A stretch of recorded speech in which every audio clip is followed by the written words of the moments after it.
So last time we were taking a look at a comprehensive form of domicide, again to get more insight into both meaning and the meaning crisis. We took a look at Hellenistic domicide, and then that brought us to one of the perennial problems of perspectival knowing. And the thesis that we're now pursuing, the closing thesis, to close off the whole argument, is that there are perennial problems that are part and parcel of being a perspectival learner, and that a culture needs a set of psychotechnologies for addressing these, and that those psychotechnologies need, of course, to be embedded in a sacredness landscape that sustains them. And the argument will be that Buddhism has the potential to afford us the psychotechnologies for addressing the perennial problems of perspectival knowing, but it will need to be integrated with with cognitive science in order to deal with the historical forces that have undermined the Western sacredness landscape. And so that's the argument we're pursuing. We took a look at, in connection of that, the Stoic Hellenistic philosophers who represent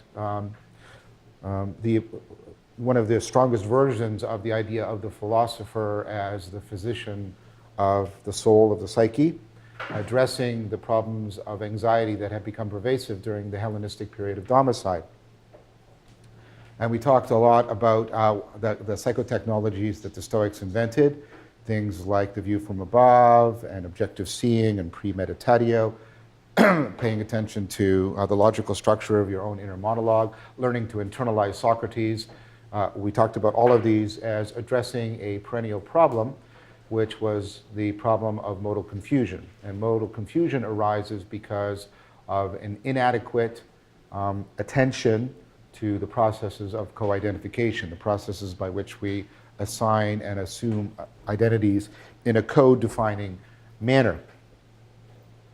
And the idea was, because of modal confusion, we ultimately suffer the fatality of all things.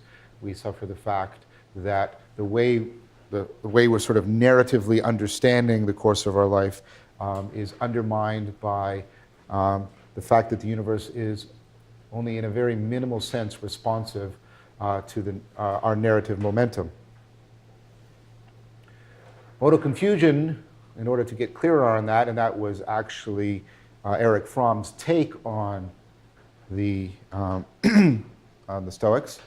And I remind you that the Stoics are a direct influence to the most evidence-based form of psychotherapy that we have, which is all the cognitive psychotherapies. So modal confusion, according to Fromm, was due to the fact we have two different kinds of needs, the having needs and the being needs, two different modes, and modes are, again, this perspectival knowing. Modes are a mode is a way in which we assign and assume identities. And according to Fromm, the problem is we try our culture largely because of its capitalistic and Cartesian history, has moved towards increasingly trying to get us to pursue the satisfaction of our being needs that are met by transformation, from a having mode. And the having needs are needs that are met by consumption. This leads to frustration and futility, which makes us increase our efforts. And that, of course, leads to increasing frustration and futility. We then went back to how one achieves modal clarity, and we talked about the psychotechnologies and the internalization of Socrates. But we talked about how all of that eventually led to a vertical form of identification, where one identifies with one's capacity for second-order thinking and self-transcendence as what one primarily is, and one seeks to achieve a completion of the being mode in the present moment, as opposed to a horizontal way of living, which is the attempt to create a complete and finished narrative. So the idea is the possibilities of addressing modal confusion seem to be within the grasp of a set of psychotechnologies that are finding consonant with current cognitive science. We then went on to look at another of the perennial problems of perspectival knowing, perspectival being, and these were the issues of horror and absurdity. We talked about how absurdity arises not because of the inferential argument, but through perspectival clash, and that as it becomes more cosmic, as it comes more and more into contact with the possibility of the experience of mystery, that can become horrific in nature. And then we took a look at a descendant of the Stoics within the Cartesian scientific worldview, Spinoza, and the response to that and the possibility of creating a state, scientia intuitiva, in which there is no perspectival clash because of the complete interpenetration between the perspective. We noted that this could be complemented and supplemented by Buddhist meditative and contemplative practices that realize what D.T. Suzuki and others call prajna, which is a state of non-duality that also would inoculate us from perspectival clash and would appropriate mystery as the affordance of the overcoming of egocentrism and the self-transcendence that is associated with moksha, release, enlightenment, etc. We then took a look at another perennial problem coming out of Vellman, and this is the reflectiveness gap, the fact that we neither want to be the wanton who is living a life of unremittent impulsiveness, because that undermines our agency, but neither do we want to be Hamlet who is caught up in endless reflection that also undermines our agency. We seem to want the involvement of the wanton and the flexibility of Hamlet.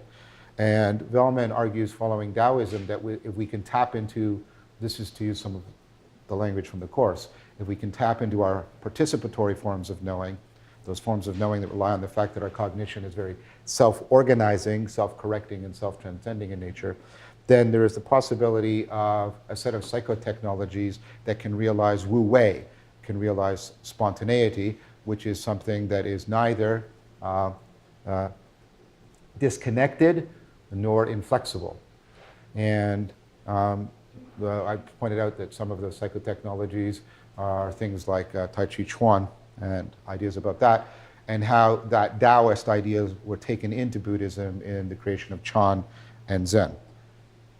And I believe that's as far as we've gotten so far. So what we're seeing is that there are psychotechnologies that can address the perennial problems, but of course something needs to organize them and give them a cultural home. We need a worldview attunement that will maintain their efficacy. Now, in order to try and complete the argument, I want to take a look at two more perennial problems of perspectival knowing and the psychotechnologies that might address them. The first is parasitic processing, and the last is the self-undermining of religio or meaning in life. So what's parasitic processing?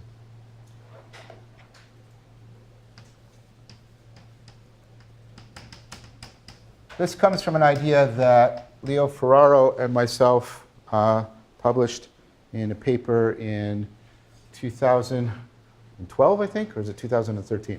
It's a book chapter from an anthology called The Scientific Study of Personal Wisdom, and it's a chapter on the cognitive science of wisdom. And one of the things we argued is that a good theory of wisdom should have an independent account of the nature of foolishness, and we proposed what we called parasitic processing as an account of what foolishness is and how self-deceptive, self-destructive behavior takes root within us. So of course this goes back to the core of the axial revolution, the whole idea of self-deceptive, self-destructive behavior. So we gave an example like this, and I'm going to go through the example, and I'm going to try and point something out to you. But the general point I want to make is the parasitic processing runs off the very processes that make us intelligently adaptive, some of the core machinery of relevance realization. Parasitic processing runs off the fact that your cognition is self-organizing and self-complexifying. It runs off the fact that your relevance realization makes use of heuristic processing. So the point I want to make is the very processes that make you intelligent are also the very processes that make you susceptible to self-deceptive, self-destructive behavior. Now, this is not a unique diagram. It is meant to be an exemplary diagram, an example of many kinds of such diagrams. So, I want to go over this. I went over something like this a little bit earlier in the course, but I want to go over this again and now point it out to you in more cognitive scientific detail. So let's say you have some event that has occurred and you haven't practiced enough stoicism, which we're all guilty of, I suppose. And so the meaning of the event and the event are conflated and confounded in your mind. So the event is immediately perceived, experienced as it is interpreted, which is namely as some kind of bad event.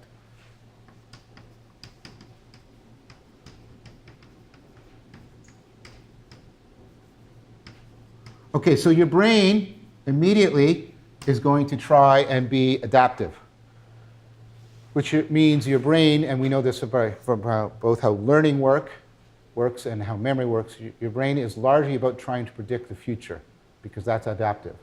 So what your brain immediately will start to do is try and predict or assess the probability of another such bad event happening. Now your brain is going to make use of some heuristic processes in order to do that. In fact, I'll do it this way. It's going to make use of the representativeness heuristic, and we talked about this. This is the heuristic that says, how salient, notice the word, how salient, how much this stands out. Notice how that's part of your sizing up machinery, your salience landscape. How much this stands out in your mind is how probable you will assess the event of being. Now, the fact that the event has just happened and has an emotional assessment attached to it, and it's very recent, means it's going to be quite salient. So it's going to be highly representative to you. That's going to also interact with the availability heuristic.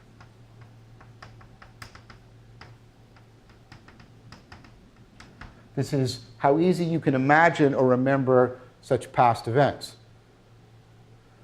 Now, how it interacts is that this heuristic is also interacting, as is this, with what's called encoding specificity.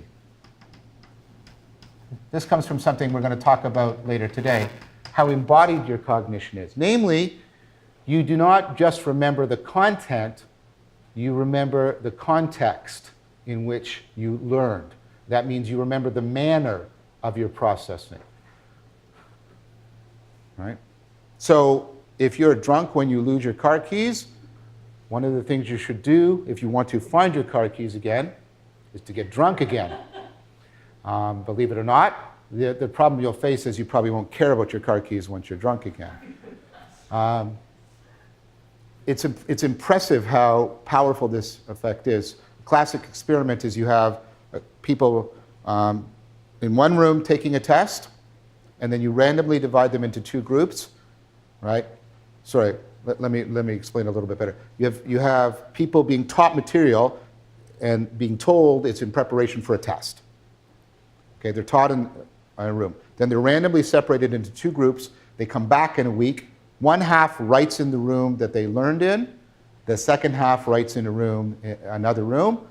The group that writes in the same room does significantly, like quite a bit better than the group that writes in the different room.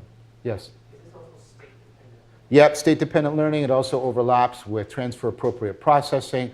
All of these things are sort of bundled, I think, under encoding specificity. Now, this is part and parcel of what we're going to talk about later when we talk about third-generation cog-sci, how embodied your cognition is. But it shouldn't be any surprise to you that you'd have something like encoding specificity, because I gave you an argument already to the effect that relevance realization is not in the head, it is fundamentally between the brain and its environment. So to change the environment-brain relation is to actually change the cognition in a fundamental way. Now, what does this mean, though? It means when you are in a sad or anxious state, you will tend to remember previous events in which you were in a sad or anxious state. It is hard for you to remember happy events because of encoding specificity. So you start to remember more of these, which increases both their representativeness and their availability. All of this is now reinforcing itself, which means you're going to come to a very high assessment of the probability of such event occurring in the future. That's going to cause anxiety. Because an emotional assessment of the high probability of a negative event is almost inevitably experienced with anxiety. Now, anxiety has, of course, a couple of effects on you. One thing it does is it narrows your framing. Narrowing your framing means that the scope goes down and you become much more rigid. Yes, Thomas? Just a quick question. So we have the double arrow here for the anxiety. I'm also wondering about this. Are we to take that that collection that connects to the pair of the heuristics, the significant and bad events as a double-ended process that's continuing? Yes. This is sort of running and pumping out sort of anxiety-producing signals. That's what I'm intending to convey by that. Yep. Okay, so you have a narrowing of framing. The problem with the narrowing of framing is it actually reduces insight and cognitive flexibility. That's why it's very hard for you to be highly creative or original when you're highly anxious, which is why leaving your essay writing to the night before it is due is a very bad strategy. Okay? Now, right, that has an effect. That reduces your success because it reduces your problem-solving abilities. Your success goes down. Also, when you're in an anxious state and you have narrow framing and you're much less flexible, the world seems more threatening.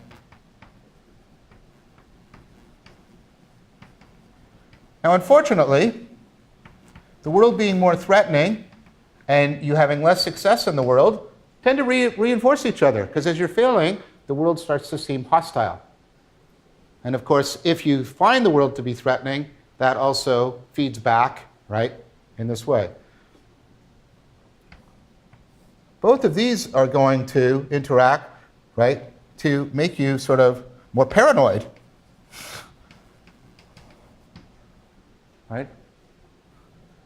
The identity you're assigning to the world and the identity you're assuming are increasingly reinforcing each other in a very negative narrative. Now, the problem with that, of course, is that will feed back up, right, into all of this machinery.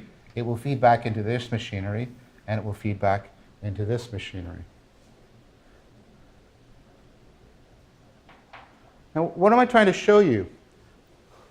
Each one of these, right, is a relevance realization machine, a heuristic machine for helping to try and make you more adaptive. The fact that they all self-organize and self-complexify is also an intrinsic part of how your cognition is adaptive. The problem you face is that this, right, becomes, right, a self-promoting, self-perpetuating process within you. That's why we call it a parasitic process, because like a parasite, it derives life from you, but it takes on a life of its own, and it sucks your agency away. It also means that trying to deal with this, right, is very, very hard, because such complex systems are, well, what we've been saying throughout, they're adaptive. They, right, can modify and correct themselves. So if I try to intervene here, for example, these processes can reorganize and restructure themselves to maintain this system going. In fact, One-shot interventions are going to be almost completely ineffective against parasitic processing because of the very adaptive, self-organizing, self-correcting, self-transcending, self-complexifying nature of your cognition. The very thing that makes you so smart, makes me so smart, makes us so smart, is what also makes us so capable of foolishness. Because this is obviously self-destructive, and it is massively self-deceptive. You're not lying to yourself.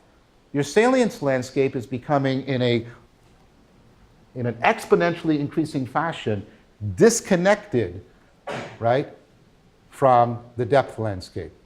Yes?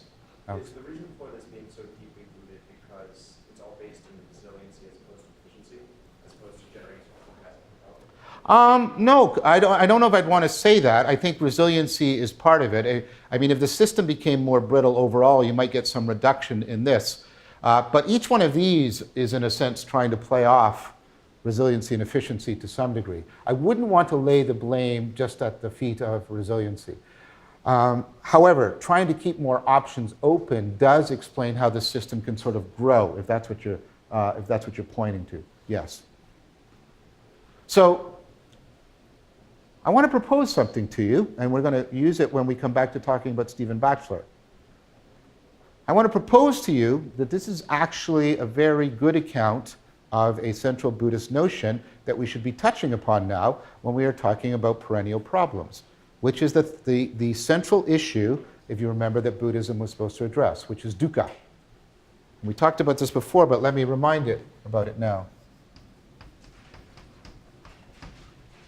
So this is usually translated as suffering, which is not a bad translation, but the problem is we hear suffering. When we hear suffering, we hear pain or distress. And that's not the primary meaning of suffering. If you remember, I've already given you this argument, the primary meaning of suffering is to lose agency, which of course is what this is doing.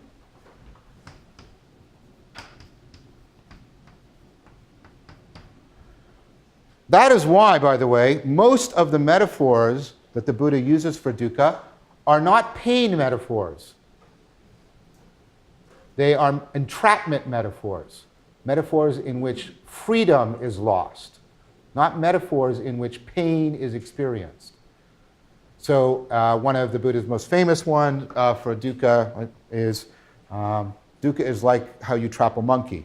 You put this black pitch on an immovable surface, and it looks like really yummy food. The monkey grabs it with one hand, it can't get it free, tries to loosen its hand with its other hand, that hand becomes stuck, uses its foot, becomes stuck, uses its other foot to become stuck, tries to bite free, and then gets its face stuck, and then screams, and this is how the parable ends, and then the hunter comes and kills it.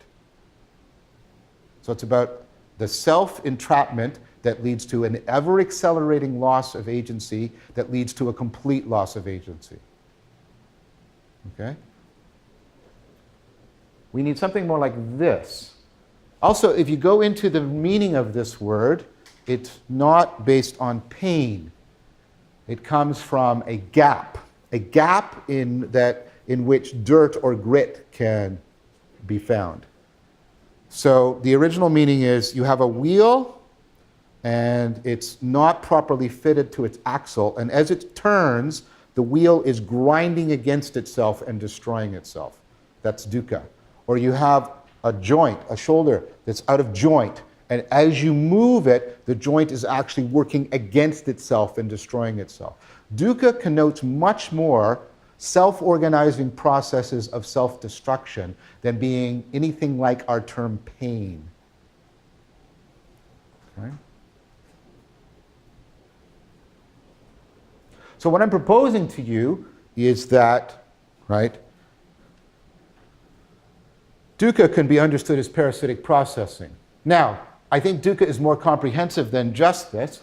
I think dukkha is parasitic processing working in conjunction with modal confusion, experiences of absurdity and horror, etc. But I think this does capture an important problem, a perennial problem of perspectival knowing. And I'm going to come back with that in more detail when I talk about Stephen Batchelor's work and trying to create the culture of awakening, the culture of awakening.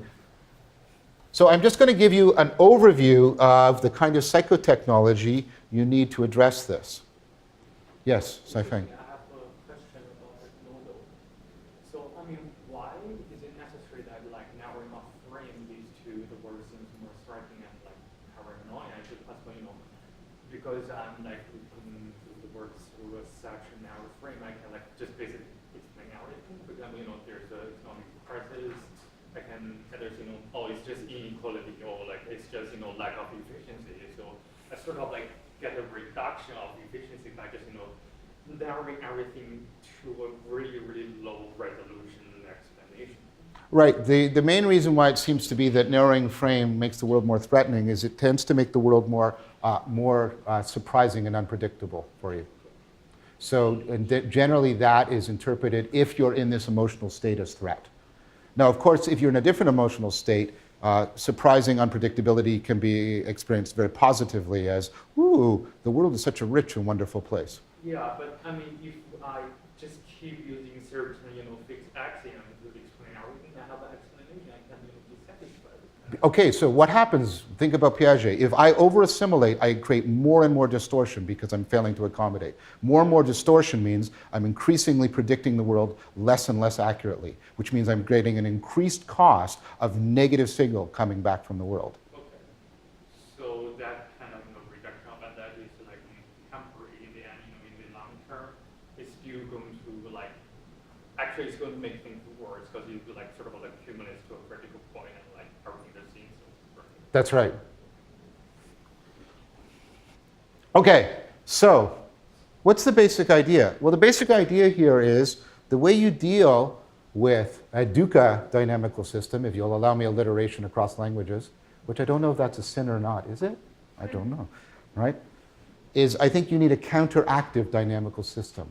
What actually deals with dynamical systems are counteractive dynamical systems. You have to basically create and internalize a dynamical systems of counteractive psychotechnologies. Because you need something that is going to work, right, in a counteractive, self-organizing fashion, addressing many features in parallel, which of course is a dynamical system. And what I'm going to argue when we come back to Stephen Batchelor is that is exactly what the Eightfold Path is supposed to be. The Eightfold Path is supposed to be a counteractive dynamical system. That is why it's represented by a wheel, by an eight-spoked wheel.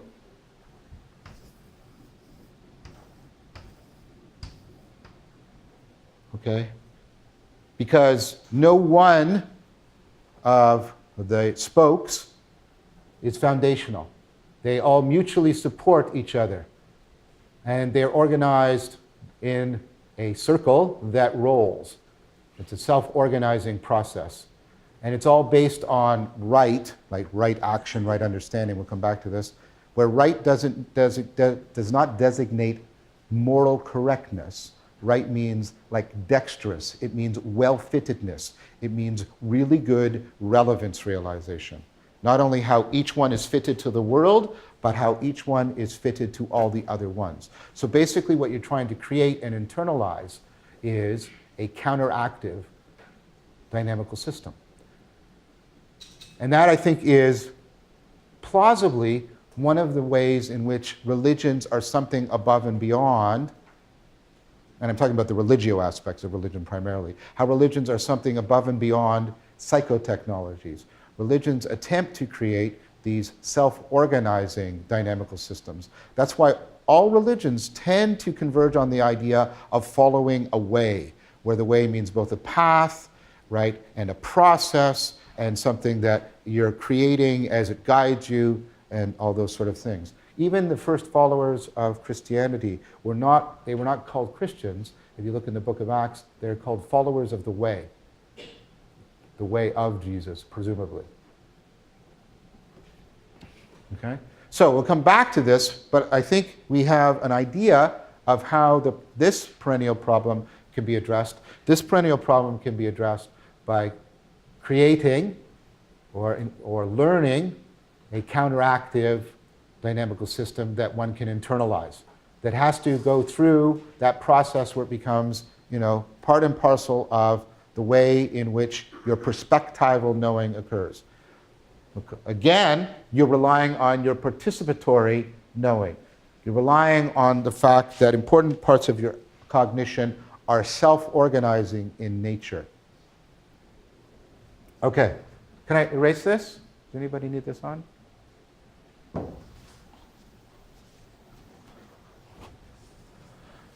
I want to remind you of something I said before, and I've already alluded to. Although I am presenting these problems to you analytically, it is my contention that far from them occurring independently or in an isolated fashion, they almost always occur together in a reinforcing manner. Modal confusion, perhaps reinforcing parasitic processing, perhaps being reinforced and reinforcing absurdity, etc. It is very possible that each one of these problems can co-occur, be comorbid, and reinforcing with all the other problems in a very strong negative manifold. I mean negative in the, not the statistical sense or correlational sense, I mean in the experiential sense. Okay, so the last one is the self-undermining of religio, the self-undermining of meaning in life, which is a way in which the historical forces tend to interact with the perennial problems. So this fifth problem is a little bit unique. I think it makes, for me, it's actually an integration point. It's a perennial problem in the sense that it relies on sort of perennial features of our perspectival knowing, but it is particularly pertinent in the West because of the historical factors that we have explored at the beginning of the course. So I think the person who's done the best work on this is Susan Wolf in the book entitled Meaning in Life and Why It Matters. Links up with some of the other people we've talked about very well, Harry Frankfurt and other people like that. So what Susan Wolf does is she goes through several arguments, and I'm not going to go through them, but I'll point you to them. Basically, and this has been picked up recently by a book by Todd May on significance in life, the argument that above and beyond our moral concerns, we have an independent set of concerns called meaning in life. This has also been taken up by a group of psychologists doing a lot of work, Schnell doing it on existential crisis, personal meaning crisis. John Hicks did an anthology called The Experience of Meaning in Life, containing a lot of the recent psychological work on this. But I think Wolf's book really is sort of at sort of a nexus point of all this discussion. And what Wolf argues, and it's supported by a lot of this other argument and work, is that independent of the moral value of your life, people are also seeking for meaning in life, which is also independent from sort of simple satisfaction of desire. So what Wolf does is she goes into trying to get at, well, what are people talking about? And you'll see how this will overlap with some of the discussion we had surrounding Nagel. She said, well, how do people usually talk about this? They usually talk about it and they say things like, and notice, by the way, how they'll be invoking the dimension of transcendence here. The dimension of transcendence that we talked about when we talked about the three dimensions of relevance realization and the phenomenology of relevance realization. What they say is, I want to be connected to something larger than myself. Right? I want to belong to something bigger than myself. Right? And then Wolf very quickly points out that this is obviously metaphorical in nature. And we did this when we talked about Nagel, chaining somebody to a mountain or having them become some sort of, little cell inside some huge creature wouldn't satisfy the desire that they're expressing or the need that they're expressing. So Wolf goes into it and she examines it very carefully, and what it means for her is the following: that people want, right, to value something that has a value independent or at least more than their valuing of it. Which sounds like, what? Okay, what it means is you want to value something that has a value that's in some sense objective, that would have independent, or another way of, it doesn't have value simply because you value it.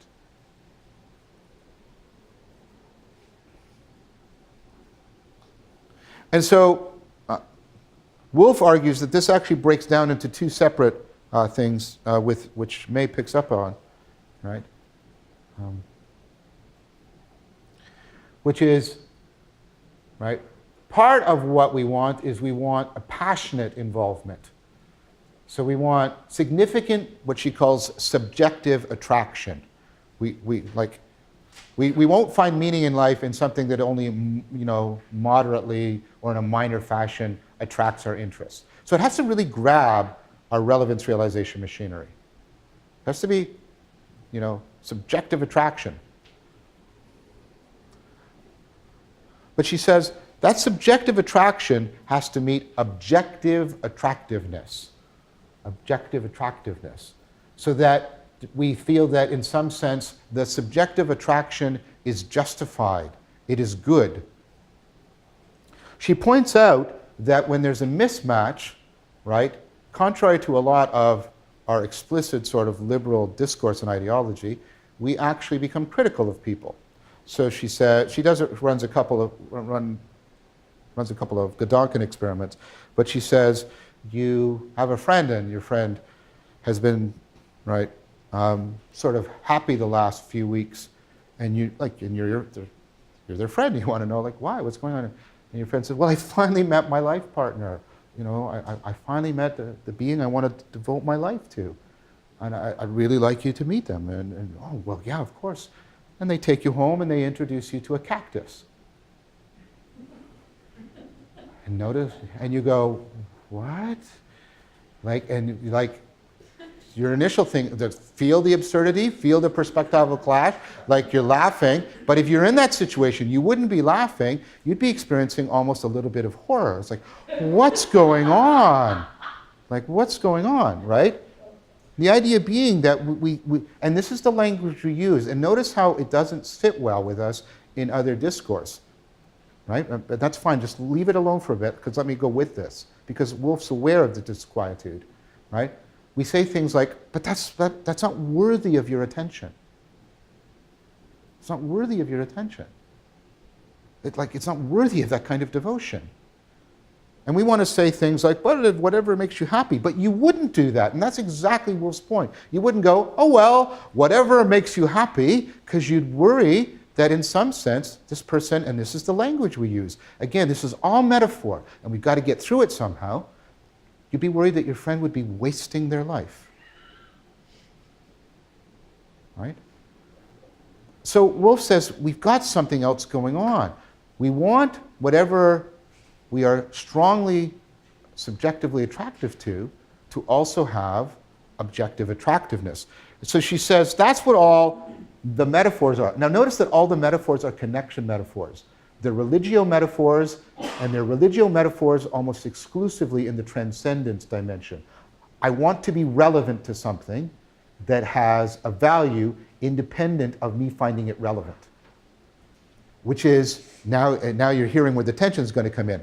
I want to find something relevant that is intrinsically relevant, that has relevance as part and parcel of what it actually is. So, this is what she says. What we want is we want subjective attractiveness, right? To connect with objective attraction.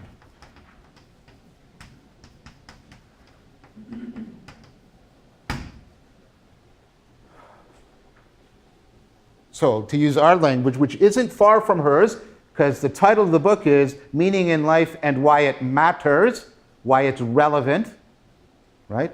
What we want is the relevance realization machinery to meet intrinsic relevance.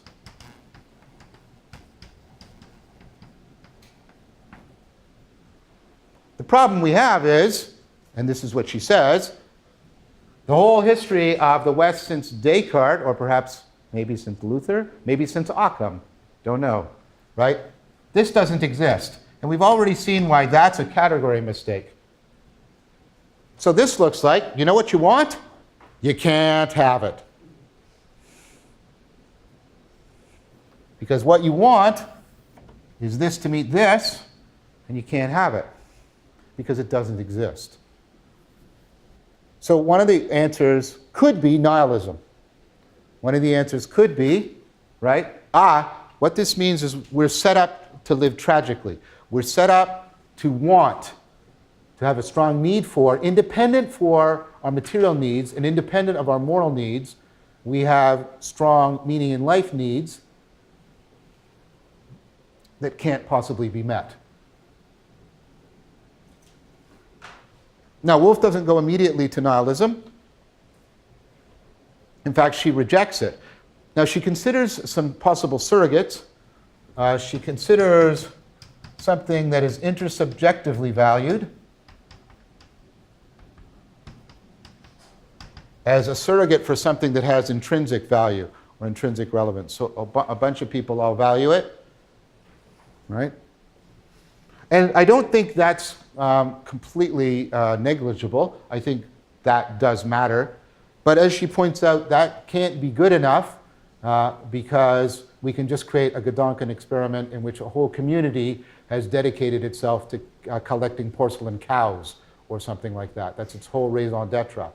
And we go like, oh, what's going on? And then, right, and then you try and do, well, and then what do you do? Just a purely quantitative? How many people? Well, we know that's not a good way of deciding these issues. Yes? I mean, is it fair for me to argue that, what people are seeking is, affordance, and if you seek something that actually affords money? I think that's kind of the right answer, but I'm going to try and give you, I think, a more specific way of talking about what you're saying right now. So let me try and get to that, but I'm building towards that, and you sort of saw that here, right?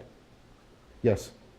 I just wanted to sort of parallel between subjective attractiveness and relativization, because I remember we talked about relativization as transjective. So I just want to know, how are we accommodating for that?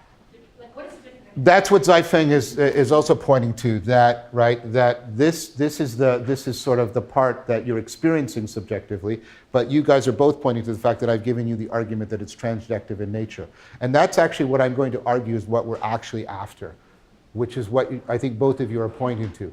But I tried to do this parallel because she talks the subjective-objective language. I was trying to map it into this to try and actually provoke the kind of thing that is actually happening right now, where you're actually saying, but wait, maybe that's not what we actually do want. Okay, so let me try and get to that. But let me try and connect it to something that is a little bit more traditional. Okay, so that doesn't work. And then that's where Woolf ends. Woolf ends with, nihilism can't be right. It just doesn't seem, because it would be like this weird setup, right?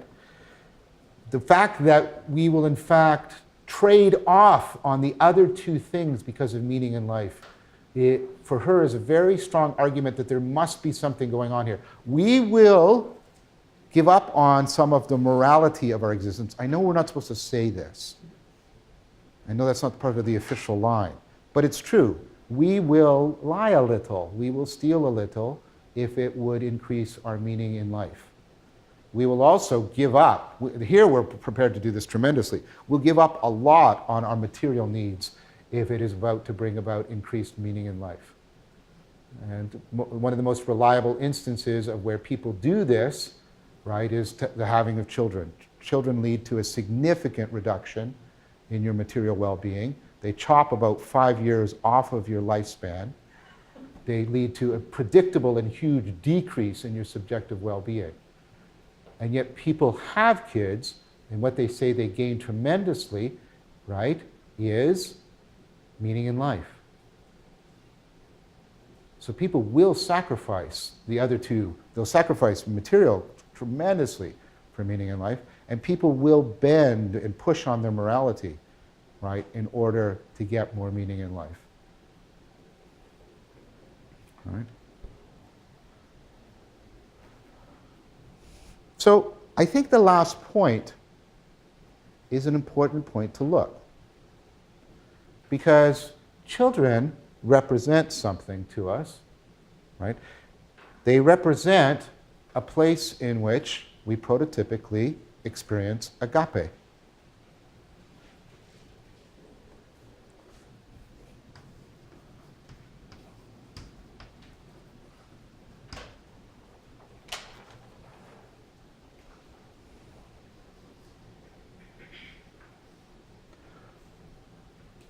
Now, the thing about agape is, right, it is directed towards something that is not intrinsically relevant, but something that is inherent to the relevance realization process. That the relevance realization process is constituted and is set up to find the relevance realization process intrinsically interesting. One of the things that the relevance realization process is constantly checking on is itself. Not because it contains intrinsic relevance, but because it's structured to always be checking on itself, because that's how it functions. That's the basis of insight, that's the basis of the self-correcting, self-transcendent. So one of the things that relevance realization, right, is directed towards, one of the things it can perennially find relevant is itself. So first of all, you have, if I can put it this way without it sounding homuncular, the recursive self-interest of RR.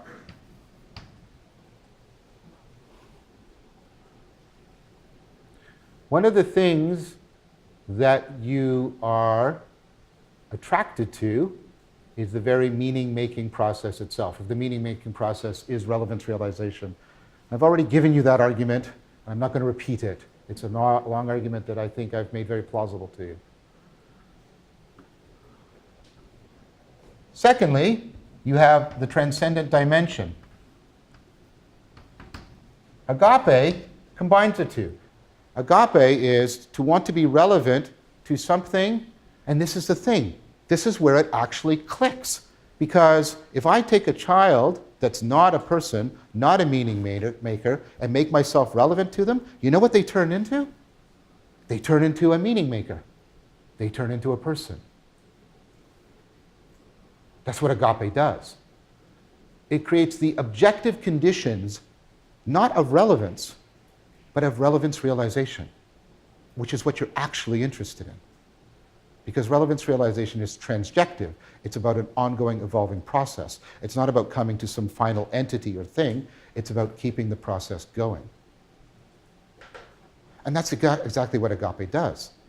It is the love that keeps the meaning-making going. Because it's the meaning-making that's turned back on the process to make other meaning makers. That's what agape does, remember? It is the love that turns non-persons into persons within communities of persons. And that's what it does. That's what it does objectively. It doesn't do that because we value it for doing it. That's what it actually does.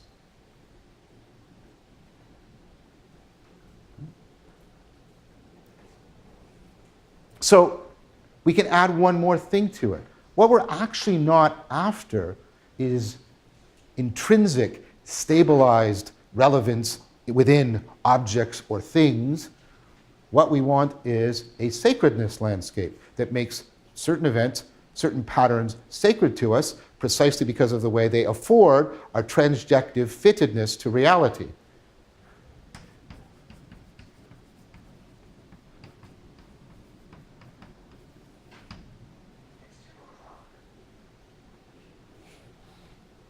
So we should worship our minds? No, you shouldn't. You shouldn't worship your mind.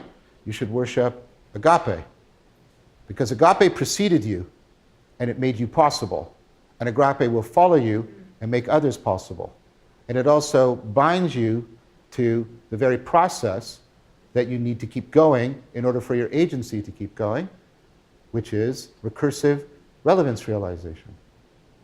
I mean, I think one of the great insights And you know, if you're a Christian here, please don't take this the wrong way, because I've talked about the way in Christianity has contributed to the meaning crisis. And I'm trying to say the following thing as a compliment. Sort of the worst things come from the best things turn bad. Christianity was exactly this. It was about trying to create a sacred landscape oriented on the transcendent dimension of agape. That's why in the Gospels it says God is agape, and those who live and move in God, right? You live and move and have your being in God, in agape, in this kind of thing. Now, it's not objective, and I mean, they even sort of knew that when they were talking about God. It's not like God is both simultaneously transcendent and immanent, which is like a contradiction, unless you're saying that God is ultimately this non-dual thing, which means God is ultimately sort of transjective in nature. That's a possible interpretation. Certainly many of the mystics, like Meister Eckhart, we talked about last time, a Christian mystic, came to that view.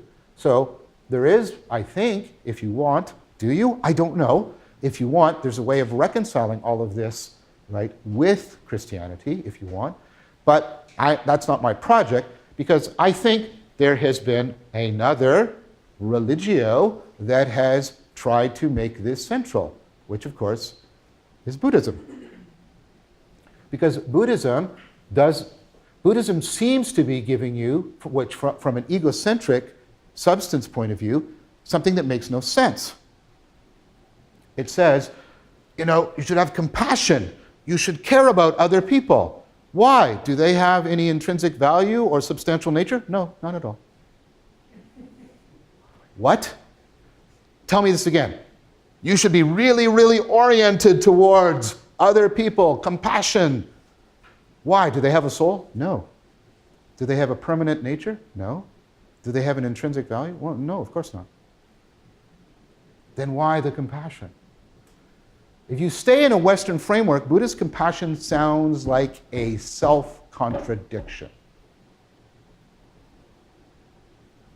Right? But if you understand it this way, then it's no contradiction at all. Then it's not a contradiction. Because ultimately, agape is like everything else. It's transjective, it's interdependent. Yes? So outside of nurturing children, what are other roots to the Buddha? This is one. And I'm not trying to patronize you. I'm not trying to map this onto the parent-child relationship. This is an alternative kind of thing. I think the way in which we teach, whenever you're helping enculturate another person, I think friendship can be this. I think we've talked about this. Philia can become a place in which agape is mutually realized between people. I think our romantic relationships, and please, if you could come up with a better adjective, given my criticisms, I would like it. But our romantic relationship should have all of the loves in them. And so I think agape should also be a significant part of your romantic relationship. I think we also just have a commitment to our culture at large. I think whenever we are committed to places in which meaning making is being celebrated, it's being part of the mythos, like museums and art galleries and the theater. The theater it's just about meaning making. Those are all aspects in which, you know, agape could be supported. Now, of course, our culture is desperately trying to commodify all of those things and falling prey to the various kinds of criticisms that we had last class. Did that answer your question? I mean, this is what both Christianity and especially Mahayana Buddhism says. This can be a way of life. This can be a way of life. Yes, Alan, thank you for waiting. Speak very loudly, please. Are you saying agape is a fundamental kind of meaning making? Like it's fundamental? I think it is to have a fundamental relationship to the meaning making process itself, yes. It's create conditions that allow for it. It is to Cultivation of it. yes, it is to be involved and committed to the very affordances that make relevance realization possible. Self-correcting. Pardon me? Self-correcting relevance, right? Yes. But it seems to be more like a set of meaning that allows self-application without more. I can't quite hear you, Alan. It seems more like a set of meaning that allows for self-application among rather than a particular Well, basis. I don't know if it's a set of meaning. I mean, it's a self-replicating process in that sense, but it's part of, I would say, not a set of meanings, but it's more like part of the very meta-meaning process that's intrinsic to culture itself. Because if cultures don't have this capacity for making this orientation towards meaning making itself, then of course they're going to stultify and potentially disappear. Now, this is the weird thing. Although, in a sense, culture isn't objective, the fact that we are cultural beings is an objective fact. We have evolved through a completely materialistic process, evolution, where our primary adaptation is the internalization of culture. That's what we fundamentally are. And that, again, was part of the Stoic insight that made them different from the Cynics. So what I'm suggesting to you is, right? I think, so this is a suggestion to you. I mean, this is why we still cling to the decadent romanticism and its petulant, childish metaphysics in these romantic comedies and romantic movies that we deaden our brains with, precisely because it at least gives us one last gasping representation of this. And if we lose that, I mean, then we have nothing.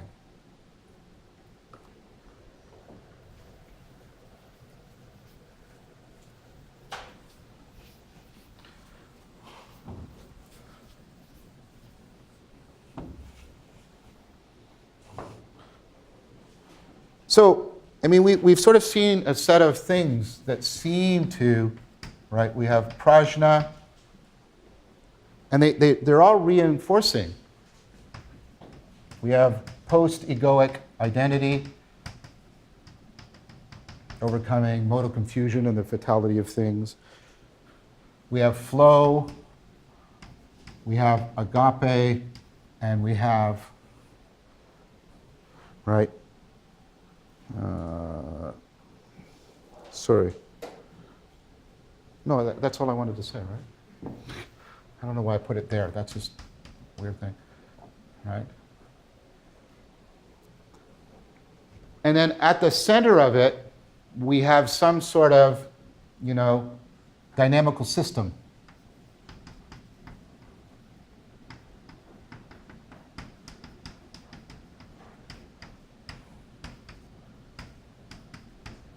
Dealing with parasitic processing. And all of these, right, are interacting.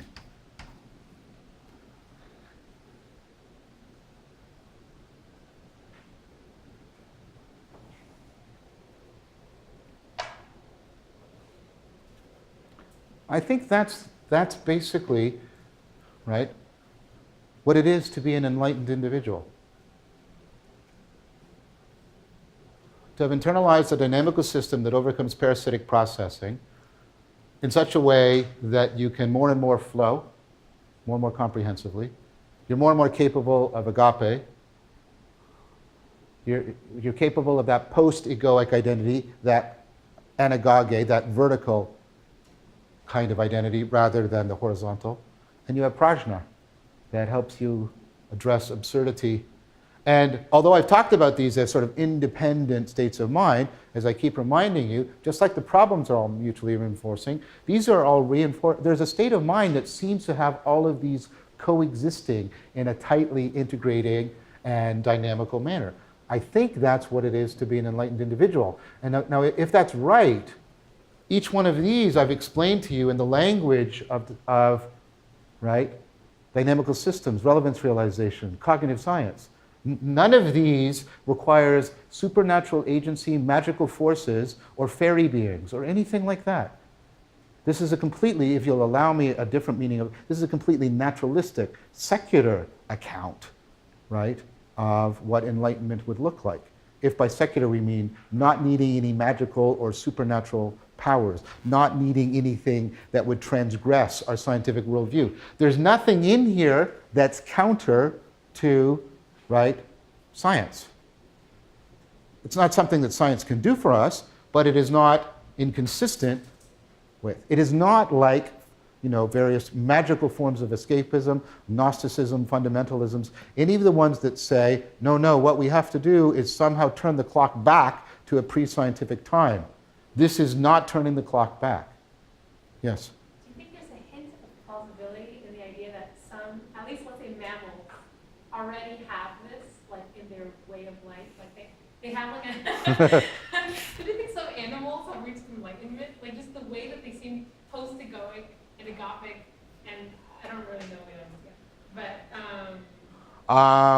is that possible? Do you think there's a hint of plausibility? Like ants, even ants, like look at ants. You know what I mean? I don't think they're post-egoic. I think they're pre-egoic. Okay, so fine, mammals. let's stick to mammals. I don't know. The best candidates might be dolphins and chimps, and they don't seem to be very enlightened as we get a closer look at them. What about elephants? What elephants seem so wise?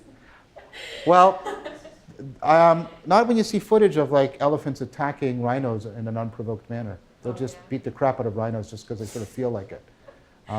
So, and we know that chimps and dolphins are really nasty. They do really, really nasty things. So do you think that it is inherently, do you have faith that it is true that if you continue to transcend and correct self-realization so much, that you will achieve that the end goal or is going to be this like compassionate, are we going to like what we find? Like, is it going to be what we consider moral? No.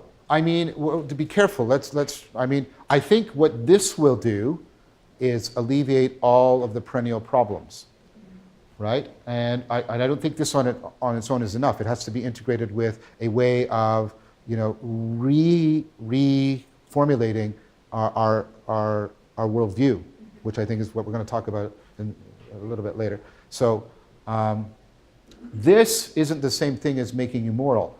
I think this has to be integrated through, you'd have to take another course with me, 371. This has to be integrated with your sapiential machinery. This is the machinery you cultivate in order to become sort of wiser, and that carries with it a notion of virtue and morality.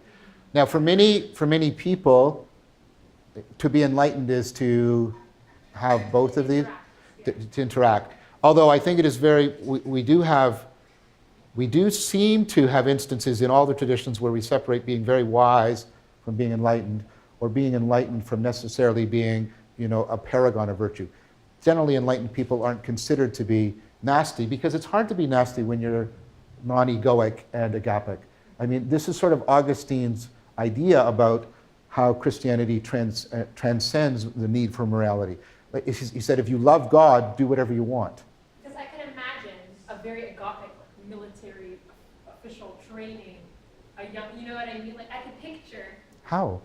Like they care about their students, their person, and they want to teach them the most efficient ways of winning the war. But the problem is, it's hard to be very nationalistic when you're post-egoic, because it makes it very hard to create an us-them. See, so the idea, and also when you're flowing and spontaneous, this reduces also a lot of source of moral crime, because you're neither impulsive or neglectful like Hamlet. Hamlet is so self-absorbed that he's literally killing the people around him or driving them insane, right? And so all of these, it is thought, will help to significantly reduce. For me, this is like, if you'll permit, an extension of something. So take this with quotation marks, okay? Or scare quotes, I should say, okay? I think this is like the convergence of what you need to reduce the biasing that makes you behave immorally.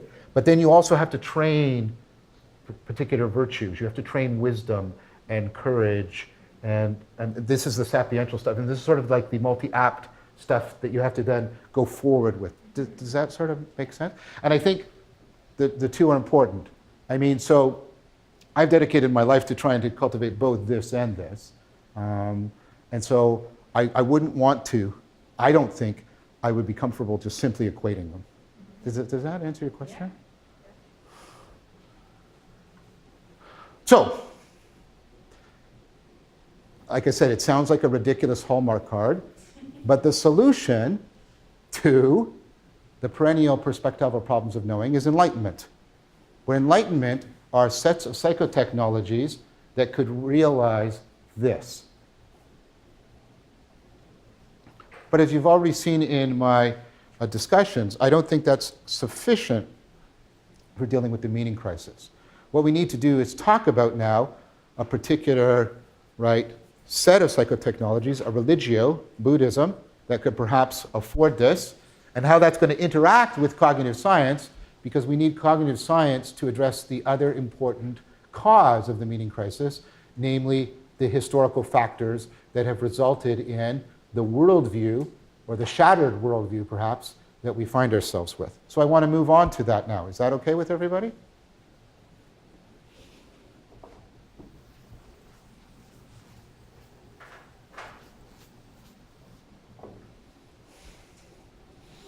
Okay. So what I want to do now is to turn to the person who is most trying from the Buddhist side to do the very thing I'm talking about. Integrate Buddhism with the West in order to address the meaning crisis. And I'm talking about one of the people you were reading for the course, Stephen Batchelor. I've got to meet Stephen. He was here for not the most recent, but the one before, Mind Matters on Power, Mind Matters 5. And you're reading Alone with Others. I recommend you read the book that comes after it. I'll talk about that as well, Buddhism Without Beliefs. Then he's written a bunch of books. Confessions of a Buddhist Atheist is his most autobiographical book. And then he now has a book called After Buddhism. Because as I forewarned you, it is quite plausible that the interaction between cognitive science and Buddhism for addressing the meaning crisis is going to result in something that is a significant reformulation of Buddhism, or perhaps something that is no longer Buddhism, but something beyond Buddhism. Not post-Buddhist, but as he puts it, I think very well in his most recent book, after Buddhism. Okay? Now, what's going on in Alone with Others, right? So he first wants to present you with a crisis, which is great, because one of the things I'm going to, in fact, argue, and what makes his argument important, is precisely this point, that importing Buddhism into the West is not going to be a simple or easy response to the meaning crisis, because there is a related crisis going on in Buddhism, as at least with respect to the West, a crisis in the importation of Buddhism, if I could put it that way. And that crisis can interlock with the meaning crisis and prevent a successful response to the meaning crisis. Now, Batchelor is actually well disposed to do this. He has also written a book which I highly recommend to you called Awakening the West, which is the history of the West's attempts to import and appropriate Buddhism. And it has not been a good history. The West has done a very, very poor job of trying to understand Buddhism. The initial encounter was probably the best. The initial encounter is in an area north of India on the edges of Persia called Bactria. After Alexander the Great's empire broke up into the four empires, the Seleucid Empire, one of the outlying Asian provinces, Bactria, revolted and gained its independence and began creating its own empire. And the Bactrian kingdom is the first place that actually made images of the Buddha. The first people to make images of the Buddha were Greeks in what is now Pakistan, which is bizarre. So the way they made the Buddha, by the way, was they took the figure of Apollo, the god of light and purity, and put him in Buddhist robes. And that's how we got our initial images of the Buddha. No images that we have of the Buddha are in any way historically accurate or reflective, because there was no production of any representation of the Buddha for at least 500 years after his life. Some people say, or 300, depending. So, anyways, that would have been an interesting place to live. There's a discourse, a sutra, where the Buddha is talking, it wouldn't have been the historical Buddha, but to Milinda, but I believe it's a historical Buddha, maybe it's one of the patriarchs.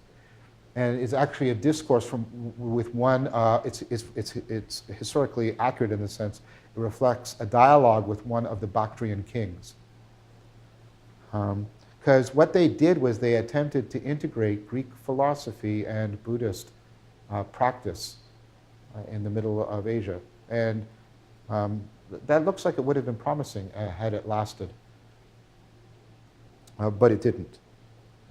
The Parthian Empire comes back and takes over and expands and conquers most of that area.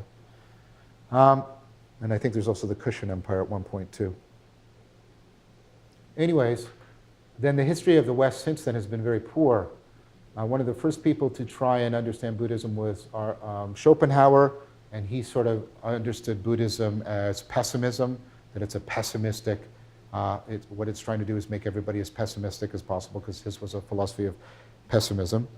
Nietzsche sort of understood Buddhism along sort of nihilistic lines. Hegel doesn't seem to really get it. The next sort of major attempt is by the Romantics, and that doesn't go very well, as you can imagine.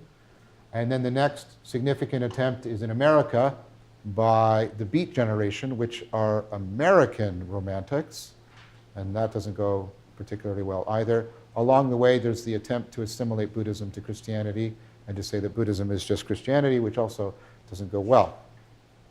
Okay. All right.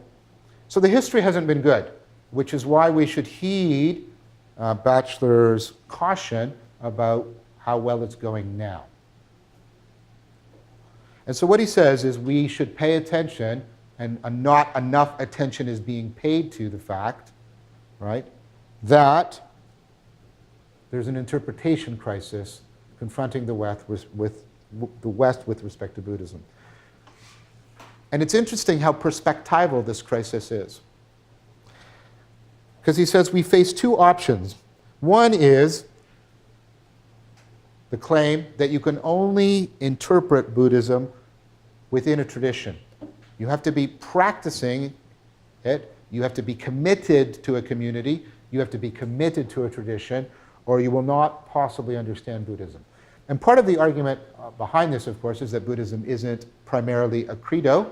It isn't a set of things that you have to believe.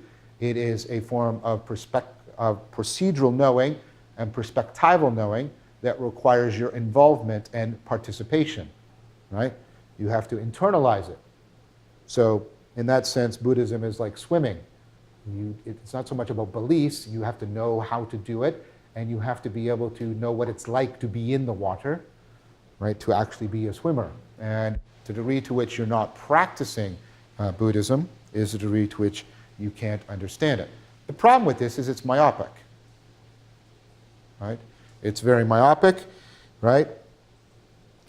And what that means is it tends to lead to an identification, right, with a particular historical, cultural version of Buddhism that's exactly not possibly at home in North America. Right? So you get this very myopic vision, and you get the argument that you're going to get a very parochial, anachronistic, and often unacknowledged ethnocentric interpretation of Buddhism and Buddhist practice.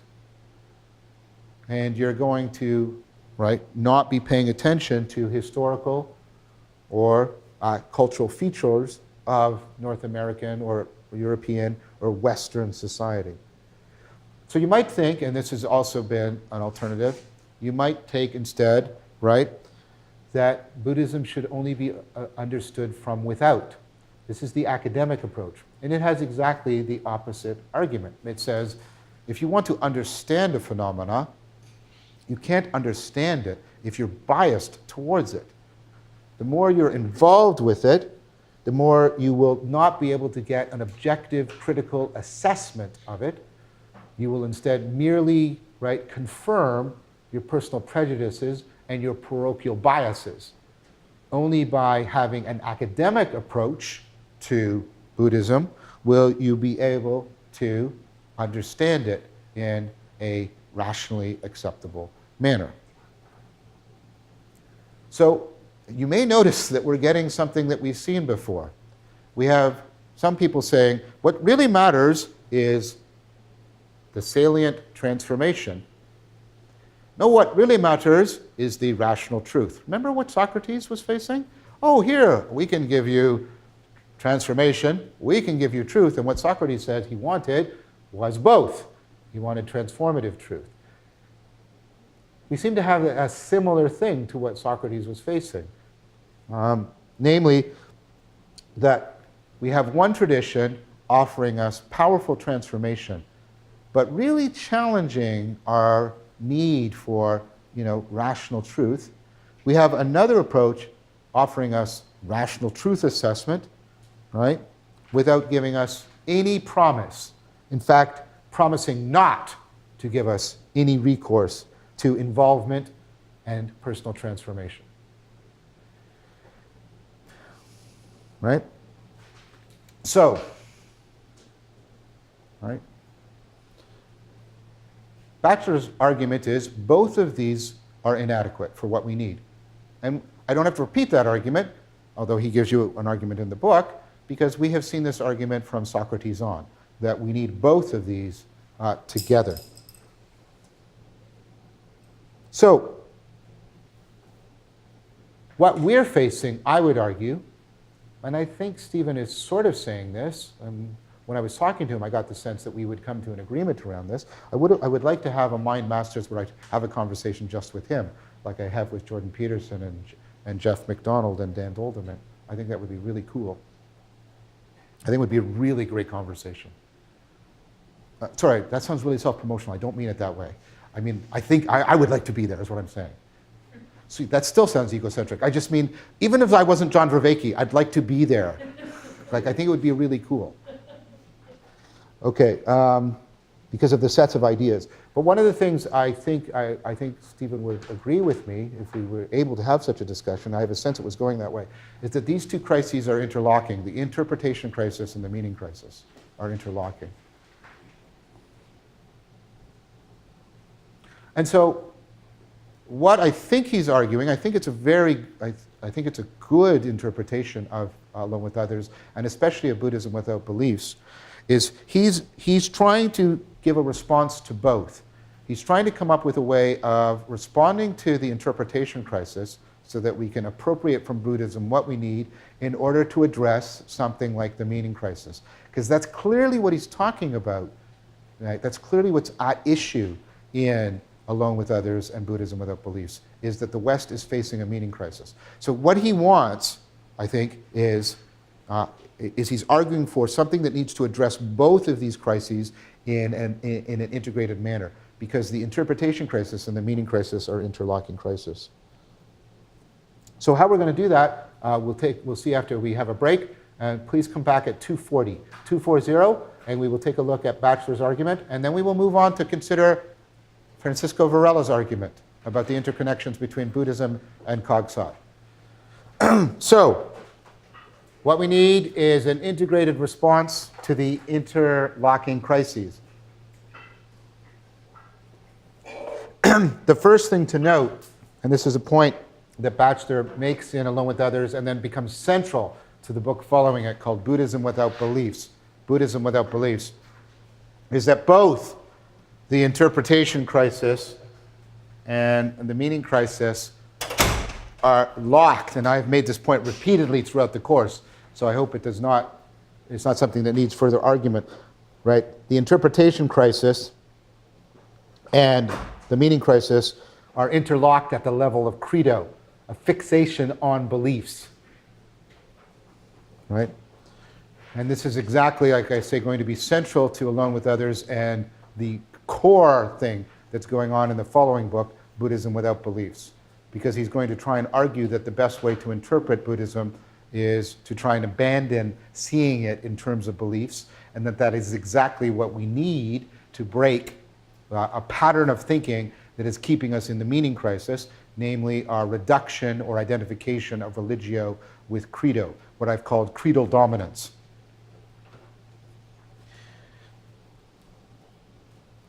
In fact, what he proposes in Alone with Others is that understanding Buddhism as credo, and again, also in Buddhism without beliefs, has misframed it, and, right, blinded us to the religio, okay? What he's actually want to recover is the religio that it gives us a transformation of consciousness and cognition, right, and obviously of community and culture.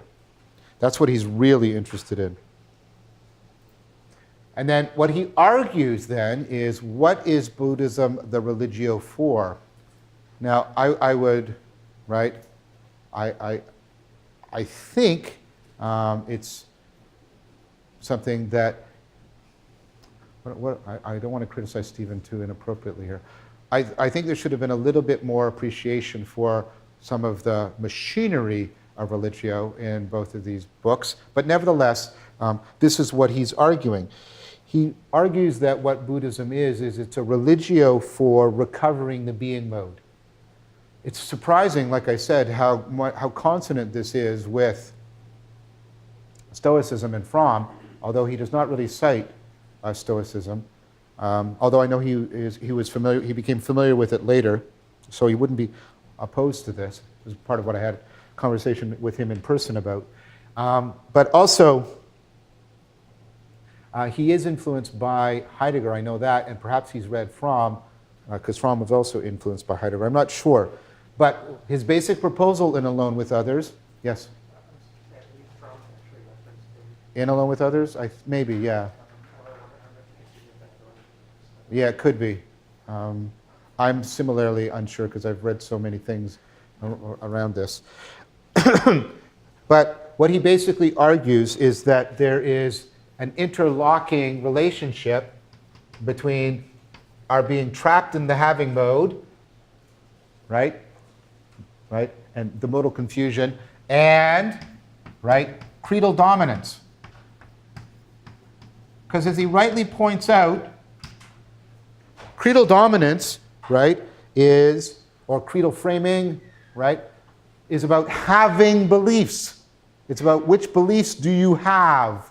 Which beliefs can you manipulate? Which beliefs give you the power you want? This is, right, again, when credo becomes, right, goes through that inversion, it becomes dominant with the religio that it's supposed to serve, what you also have that's interlocked with the having mode coming to dominate and eclipse the being mode, so that being needs are being, right, misframed in the having mode. So these two things are interlocking. I think that's a very powerful point. And what he argues in Buddhism without beliefs, right, is that we have to go back, right, and reinterpret, and this follows on the argument Alone with Others. In fact, when I talked to him about this, he said that he saw the three books as forming something like a trilogy: Alone with Others, Buddhism Without Beliefs, and then his recent book, After Buddhism, which I haven't read yet. It's on my summer's reading list, and it's already August, so like, oh, we are such finite things, eh? And just a little puff of time and we're gone. Okay, so what he's arguing is that we have to reinterpret Buddhism in order to free it from its creedal dominance, and that will allow us to avoid both sides of the meaning crisis. We don't have to commit to a particular creedal interpretation of Buddhism, a particular tradition, but at the same time, we're not just doing an academic thing, and this is why the book Alone with Others, we're doing an existential thing. We're doing a critical, rational reflection, but the goal is to afford, right, the recovery of the being mode and our capacity for flowing within the being mode, which he also talks about. And I prepared you for all of this by already talking about modal confusion and flow. So what he does, right, in Buddhism Without Beliefs is he proposes, reformulating the four central truths of Buddhism. And these are typically known as the Four Noble Truths.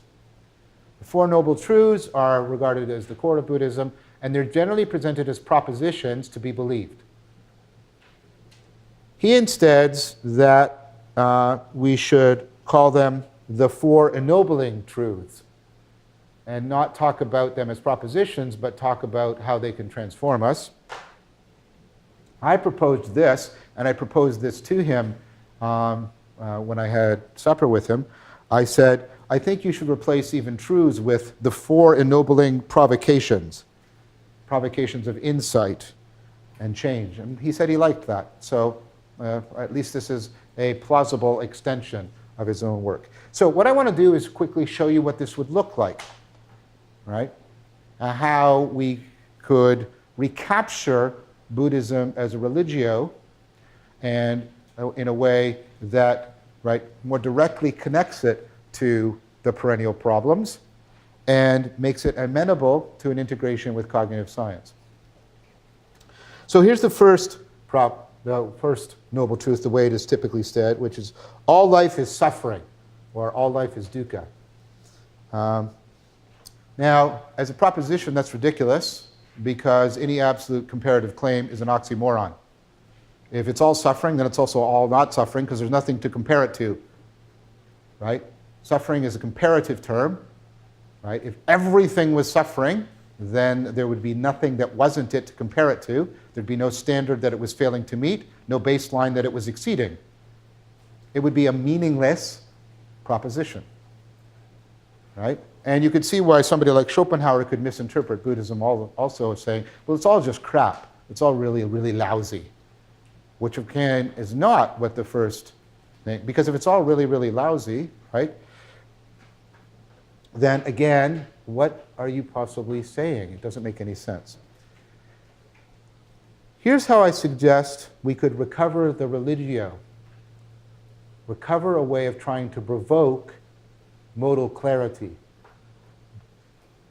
abandon a creedal fixation, and direct our attention to a recovery of modal clarity.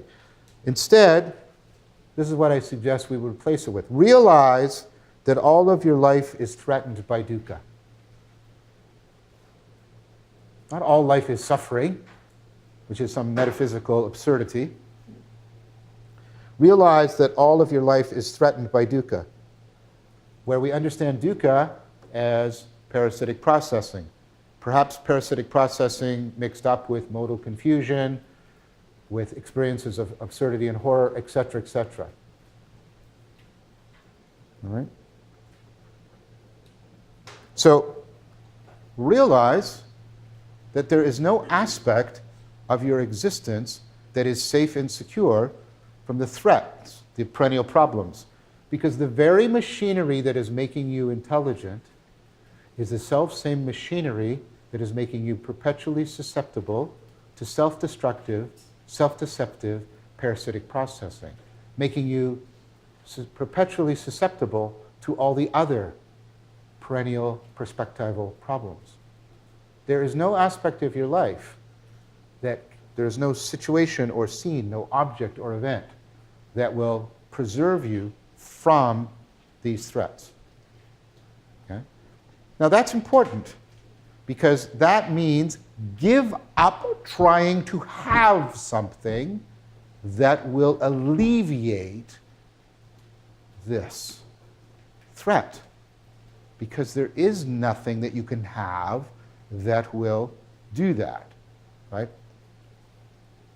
So it's interesting how, and this is part of what Batchelor is saying, how the traditional presentations of the Four Noble Truths tend to slot us into a state which is conducive to keeping us in the having mode. Okay? So, there is nothing you can have, and there is no object that contains the intrinsic relevance. There is no final solution, etc. But there's nothing to have But there is a fundamental way to be, right? Which, of course, is enlightenment. So what's the second traditional truth? The second traditional truth is suffering is caused by desire. That's a typical English translation. This is also very problematic, again, because suffering tends to get reduced to pain, and desire tends to be equated, it's specifically become equated in the West with any motivation. So we have broadened the term. The term desire used to be much more limited, right? Now, desire is a broad term to refer to anything that motivates. Like, why are you? You can explain any action by using desire as your motivation term. Well, why are you in university? Well, I desire happiness. I desire. Like, why did you do? I desired, right? And so it's all desire.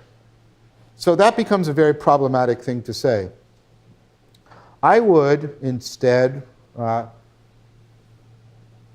try this provocative, or this provocation, this ennobling provocation.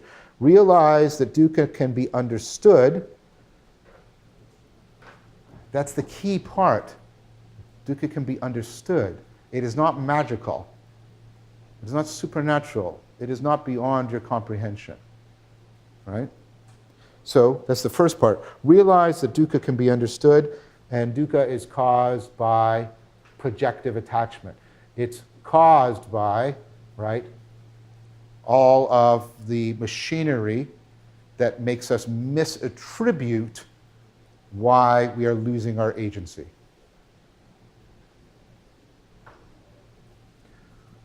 Right? So all the ways in which, right, we bullshit ourselves, all the ways in which we misattribute why we're suffering, why we're losing agency. That's the cause, right? So it's basically the axial revolution. It's like, realize that, you have to really realize that you can understand dukkha, and that in an important way, we're the source. And the source isn't just our desire, because that's not quite right? It's all the ways in which we misattribute the loss of our agency, in which we're mistaken. All the ways in which we sin, to use an Israelite term. All the ways in which we go off course.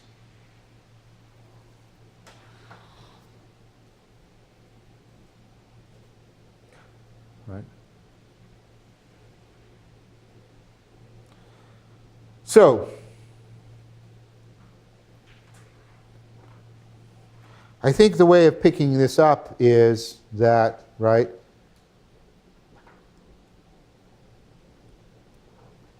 we need a very fundamental kind of realization. We need a realization that can have an impact on our fundamental framing. So this, again, is not an intellectual insight.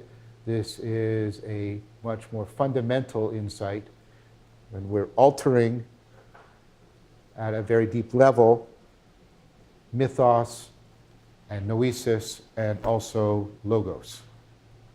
So we need a powerful, right, system of psychotechnologies for bringing about a more fundamental transformation. Because as long as we're misframing in a radical way, we are going to be, right, falling prey to dukkha.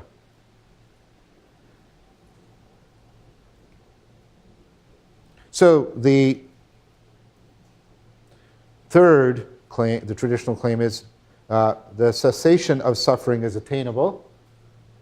Believing that is largely useless, right? I mean, it's necessary, but it's nowhere near sufficient. Instead, I think what you need is realize that you can transform your fundamental framing. Where realize means don't just know that you can, actualize it, make it happen. Because only in actualizing it will you actually come, right, to pick up that sense, that momentum. Can you repeat the proposition version? The cessation of suffering is attainable. This is the one I have the least sort of problem with, but even so, the statement, to simply believe it is rather impotent, right? And what I'm trying to get at is, right, I'm trying to get at the notion of almost something like what the Israelites were talking about with history. Part of Buddhist faith, and there are Buddhists who are comfortable with using that term, and they use it they use it in a way, exactly isn't right, sorry. They use it in a way that is very similar to this Buddhist notion, the Israelite notion of history. So the idea is, I start to realize the transformation, and what will happen is that will bring about changes that will then give me some confidence, right, that the transformation is actually possible, right, which then leads me to become more involved and committed to the practices. And so that very machinery that can spiral you, as we said, into parasitic processing, can lead to an anagoge, a resonance between the creation of an inner culture and an insight into what's going on in reality. So remember, you get that thing that Plato talked about. You get that unfolding. You get that anagogic transformation. So what happens is you start to sense, as you practice these practices, they have a momentum. This is the participatory knowing aspect. Initially, you do a lot of things, and this is part of right effort, by the way.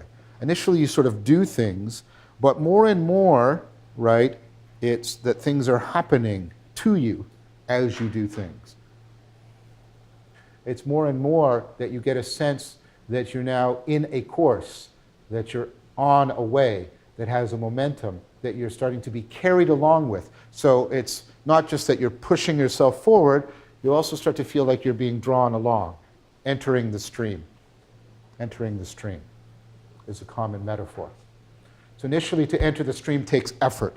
You have to sort of make your way and resist all the currents, and you don't know which way to orient yourself. And when you first turn, it's hard, you have to keep your balance. But once you get the rhythm, once you figure out how to align yourself, then the current starts to carry you along.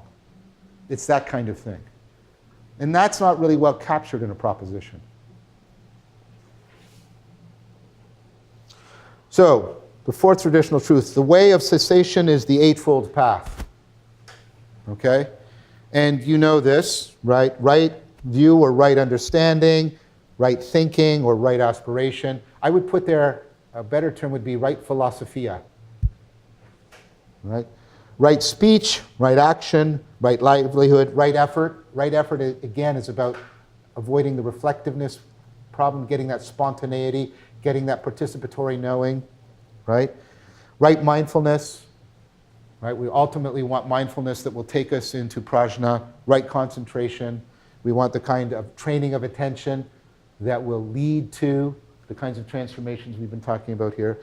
And again, the right here is, right, the sense of well-fitted, skillful means, right? Fitted not only well to the environment, right? Fitted to the path that you're on, and fitting well with the other members of the Eightfold Path. And so what I would say, the fourth one is, you can realize enlightenment through a counteractive dynamical system that radically transforms religio. Right? So what's happening here is the creation of, right, whole sets of psychotechnologies, their explicit integration with each other into a dynamical system that's internalized in conjunction with the explicit goal of enhancing your relevance realization, the fittedness that you need, and that self-correcting, self-transformative path of the complexification and self-transcendence of cognition through insight.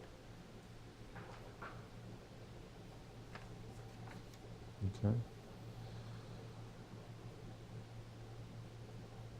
So, I think what's going on here, what Batchelor says he wants, is he doesn't want, and this he explicitly argues, right, in Buddhism Without Beliefs and in further books, he's not advocating, in fact, a religion.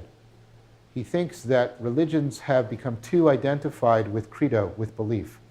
If we could get a Buddhism without beliefs, that is much more what he wants.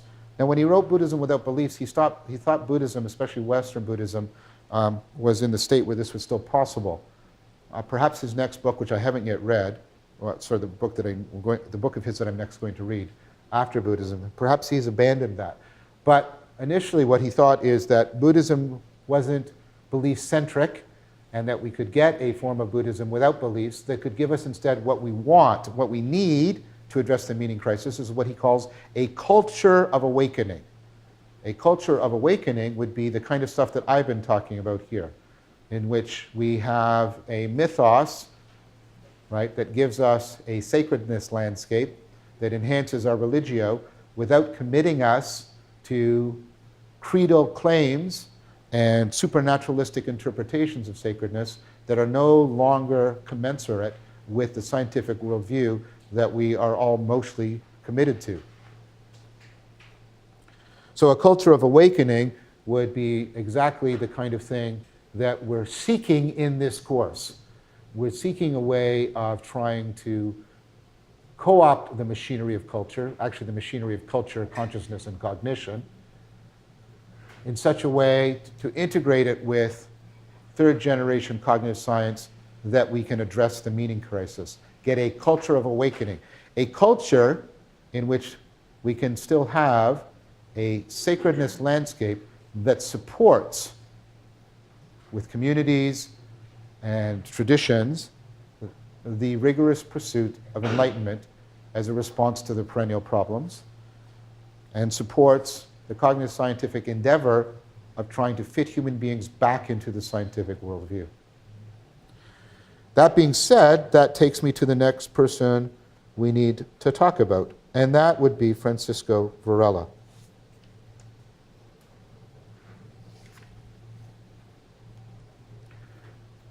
So you've read Varela's book on ethical know-how, which puts an emphasis on procedural and perspectival knowing, even participatory knowing, even though he doesn't quite use those sets of terms, but that's clearly what he's trying to do. And he is clearly also involved with the other book you're reading, The Embodied Mind, which is about the integration of Buddhism and Cog-Sci. I'm going to take what I think was a pivotal document about Varela, and I have spoken at the Mind and Life Institute. I've got to interact directly with this community. You should know that when I presented some of this material to them, ideas about wisdom and perspectival knowing and parasitic processing, they were very enthusiastic about it. So my proposal that I'm talking about what they're seeking, I don't think is misplaced. I have some direct evidence that that seems to be the case. So Varela in 2000 wrote an article that had a very long title. Here's the title. Psychology of Awakening, Steps to a Science of Interbeing, Unfolding the Dharma Implicit in Cognitive Science, which sounds like that's the entire article itself in the title. So I'll say it again, and then we'll go over what he's saying. Varela, Psychology of Awakening, the very thing that bachelor's culture of awakening needs. And this is no coincidence, because one of the editors of the anthology in which this article appears is a guy by the name of Stephen Batchelor. Okay? So Varela is proposing the psychology of awakening that is needed for, of course, any culture of awakening. That psychology of awakening is steps to a science of interbeing, unfolding the Dharma implicit in cognitive science. Okay. So, what's going on here? Well, Varela tells an interesting story. He was asked to write an article explaining some fundamental principles in cognitive science. Now, to be fair, that article would have had a slant to it. Francisco Varela, along with his protege, a colleague and friend of mine, Evan Thompson, are considered the founding figures of what's known as third-generation Cog-Sci, which I've been talking about throughout the course, and I'm going to talk about more explicitly right now.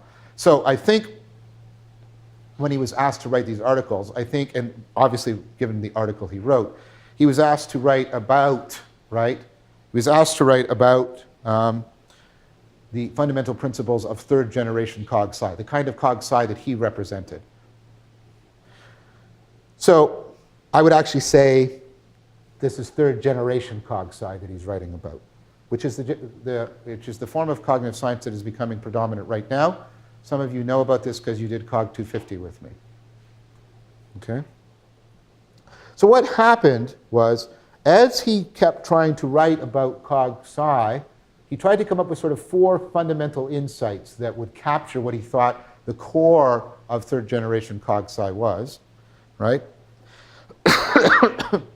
And what he said, what kept happening was he kept discovering Buddhist principles.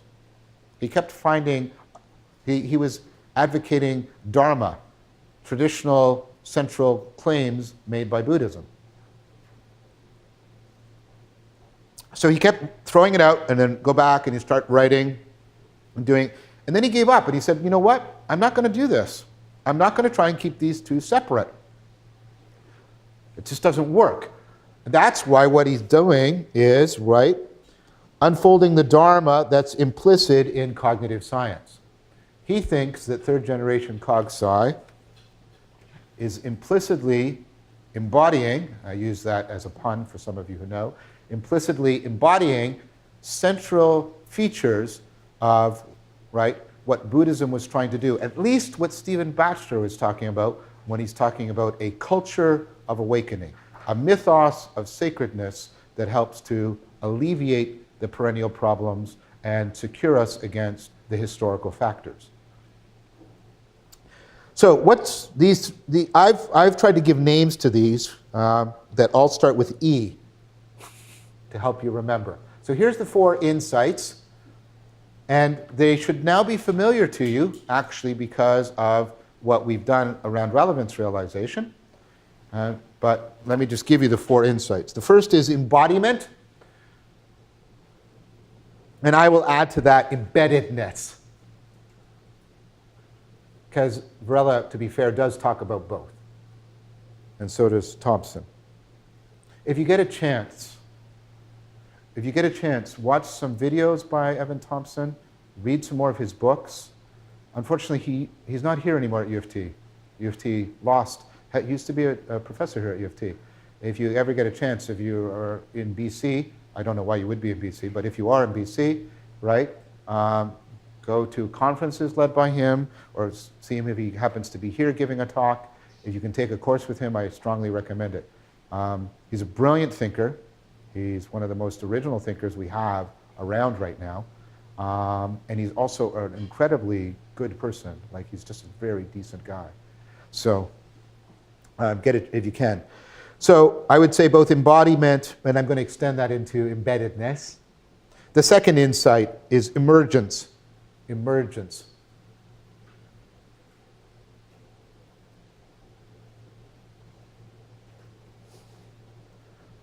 The third insight is emotion. Emotion.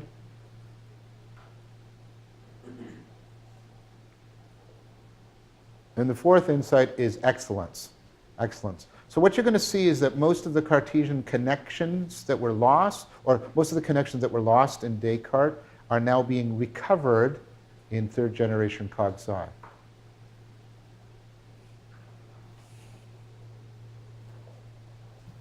Okay, so what's embodiment? Right? Well, I'll read you a quote and then we'll talk about what it means. Mind is not program, software, or rule-bound manipulation of symbols. Instead, the mind arises through immediate coping with the world. And you read a lot about coping in Ethical Know-How. Immediate coping with the world. Now, what he means by this coping is, right, and this becomes very clear if you look at other related work by people like Dreyfus and others that I think had a significant influence, Herbert Dreyfus, on Varela. It's that coping is this level that we have been talking about in this course. Notice it's the level below the program, the software, the rule-bound manipulation of symbols. This is sub-semantic, sub-symbolic processing. It's exactly the kind of processing that we've been talking about with relevance realization. And what's this coping? It's this procedural, perspectival connectedness and fittedness to the world.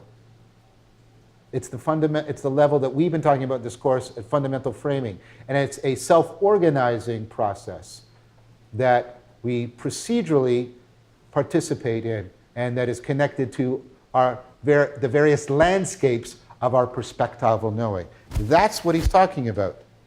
Now, why is that embodiment? Think about what relevance realization says. Contra Descartes, right? Contra Descartes. Descartes, who thought cognition is computation and could be independent, right, of the brain, let alone the body. Relevance realization says the opposite. Relevance realization says you need a body. It is because your brain is part of a bioeconomy that relevance realization occurs. And if you don't have relevance realization, you're not a cognitive agent. Your body isn't Cartesian clay that your mind molds. It is the source of the virtual engine that provides the logistical constraints that actually constitute the relevance realization that is fundamental to your intelligence. If you were not embodied, if you were not part of an autopoietic, autonomous bioeconomy, you would not be a cognitive agent. This is known as the deep continuity hypothesis. There is a deep continuity between being a cognitive and a biological agent, in the sense that cognition deeply depends, not just for its energy on the biology, but for its actual constitutive principles on biology. That's embodiment. And that is the opposite of Descartes telling you that mind and body are disconnected from each other. Yes? Does that kill the brain in the jar? Yes. So Evan has arguments against the brain in the vat. If you want to read them. I'm not going to go into them right now. But Alex, you would find them very interesting, given what I know about your interests and your expertise. Yes? Excuse me, but that also certainly kills, the kind of idea that, can preserve your brain, your nerves and stuff, and like sort of belief. Yes. Yeah, I think it... Basically, like, it sort of nails that you only have this night. Yep. If it ends, it is ends. Yep. And, you can come to a place, I'm pretty confident that I'm at it, not because at an instinctive level, but at an existential level. I don't want to live too much longer.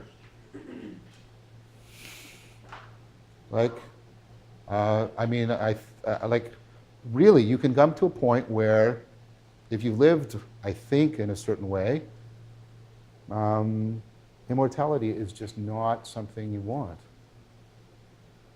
And then it's like, okay, so what?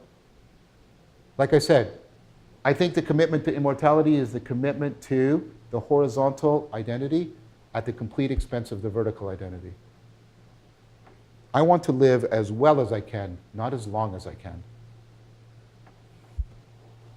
So, that's how I would answer. Because your question is ultimately an existential question, not a factual question. We sort of have given up the idea that we had immortality factually a long time ago. Yeah, but like it's still like... Yeah, we still, I'll freeze my brain and yeah, whatever. Okay. So embeddedness. Embeddedness is the idea that we've talked about, that ultimately cognition, at least relevance realization, is transjective in nature. Deeper than the subjective-objective divide is the transjective connection and coupling between brain and environment. You're deeply connected to the world. Now, there's something I can't do here very much, but you'll see more of it if you did Cog 250 with me. The idea that, the principles by which cognition is working and the principles by which the world are working are not radically other from each other, the way the scientific revolution said. More and more, we're coming to see that these principles of self-organization, self-organizing criticality, complexification, extend down to the molecular level, extend to higher levels than ourselves. What I mean to say is we're increasingly seeing that there are scale invariant aspects, that principles in cognition go to scales lower than us and scales higher than us. The deep continuity may be very deep in both directions. I think that's kind of interesting, by the way, because I think it provides the metaphysical grounding for Spinoza's claim that we can achieve a kind of cognition that is not bound to a particular level, because there seem to be important scale invariant principles extending from the micro to the macro that seem to be fundamental to reality.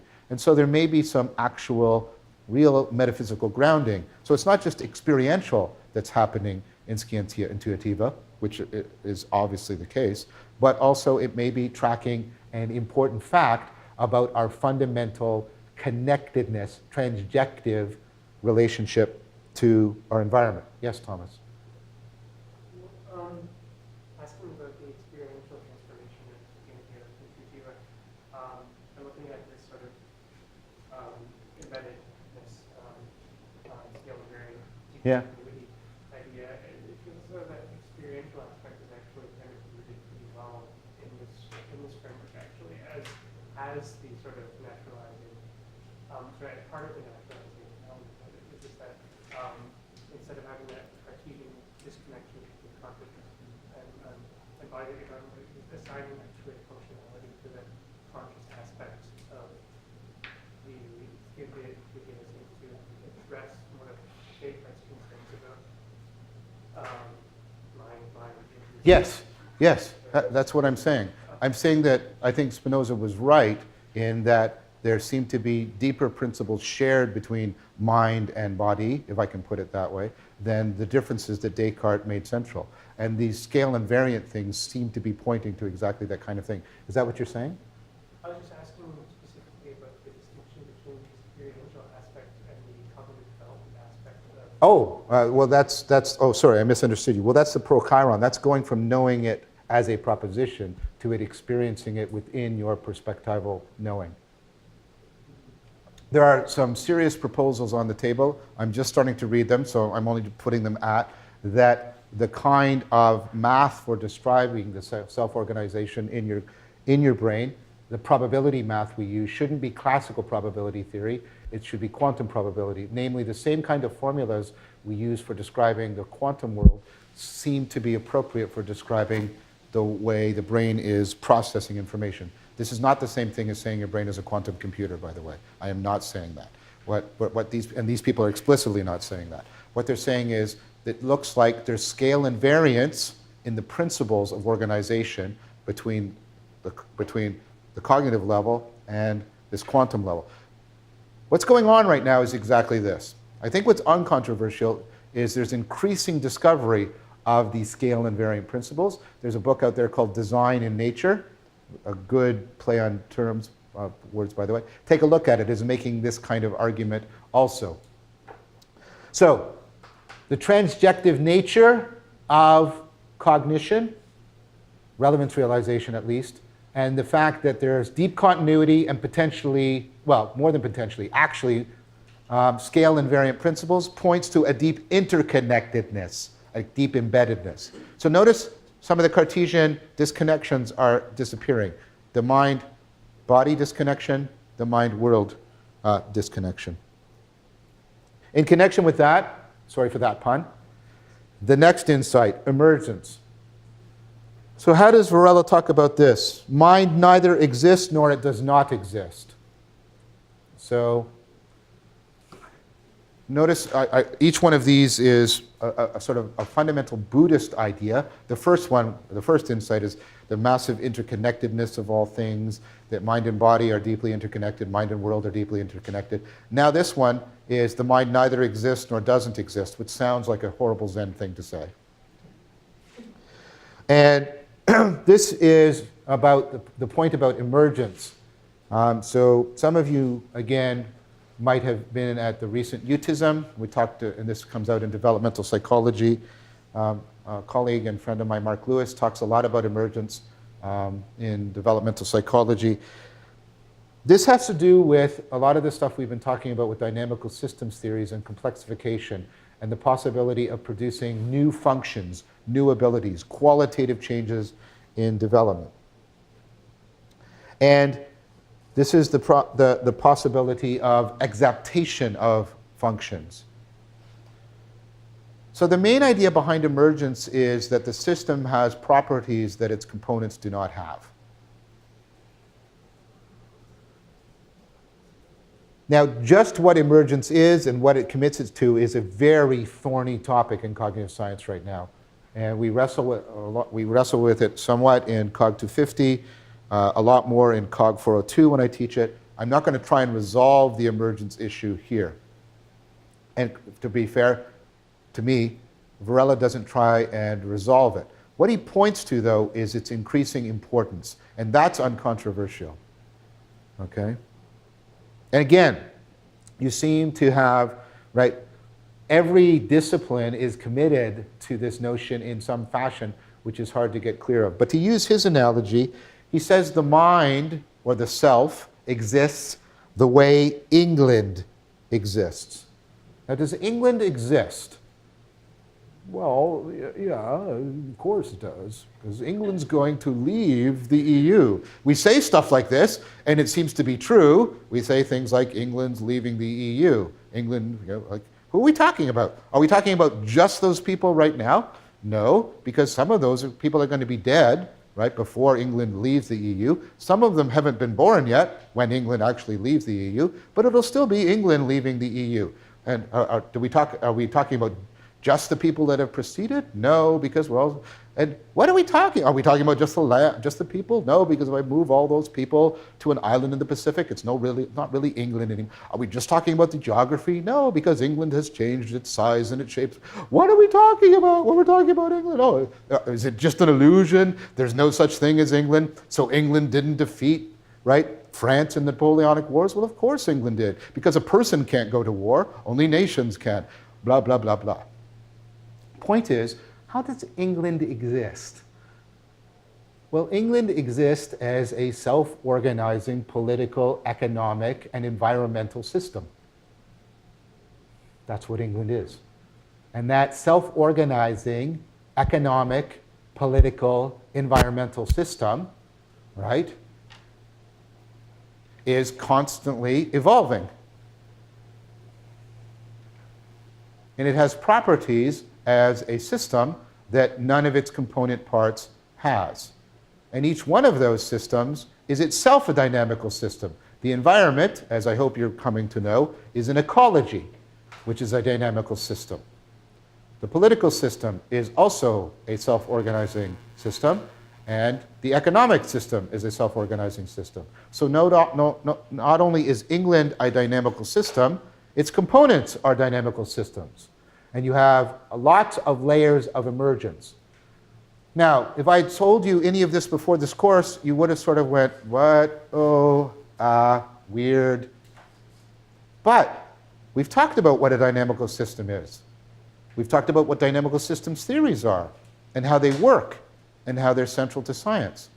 So this isn't anything strange. It fits in very well with some of our cutting-edge science, not only in cognitive science and neuroscience, because we talked about this in neuroscience. We talked about it in terms of self-organizing criticality and networks, which are emergent things, and self-organizing criticality, which is an emergent feature of how various neurons are interacting. All of this is central to science, but it's a way of talking about things that's not Newtonian, that's not Cartesian, that's not Kantian. That's how I presented it to you. This is no longer the way, right? Does England exist? Well, it doesn't exist the way we think sort of rocks and statues exist. It's an ongoing, interconnected, emergent process. So Varela will often say how he interprets the Buddhist doctrine on Atman is that you don't have a soul, is he thinks that you have a virtual self, that your self or your mind are emergent things, that they are not substantial things. I think that's a very powerful and important way of putting it. A way I sometimes say it is, ultimately, there's no self beyond self-organization. You're ultimately a self-organizing, an autopoetically autonomous self-organizing things. One of the things you do is you're a self-organizing system that generates norms that then regulate that self-organizing system. You're a self-organizing system that makes a structure, right, that functions to preserve and promote that self-organizing system. You're an autonomic, right, and autopoietic, right, self-organizing thing. But there is no self behind the self-organization. It's self-organization all the way down. There is no boss thing. There is no central guy or girl or whatever. There is no self behind self-organization. But that's not to say there's nothing there. There is recursively layered self-organization.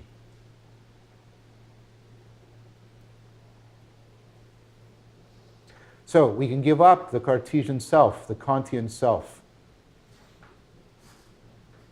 It does mean, and Zai-Feng was alluding to this, although I know he's not committed to this, but we have to give up, sorry, the thing that we're giving up. He's not committed, he doesn't care about it.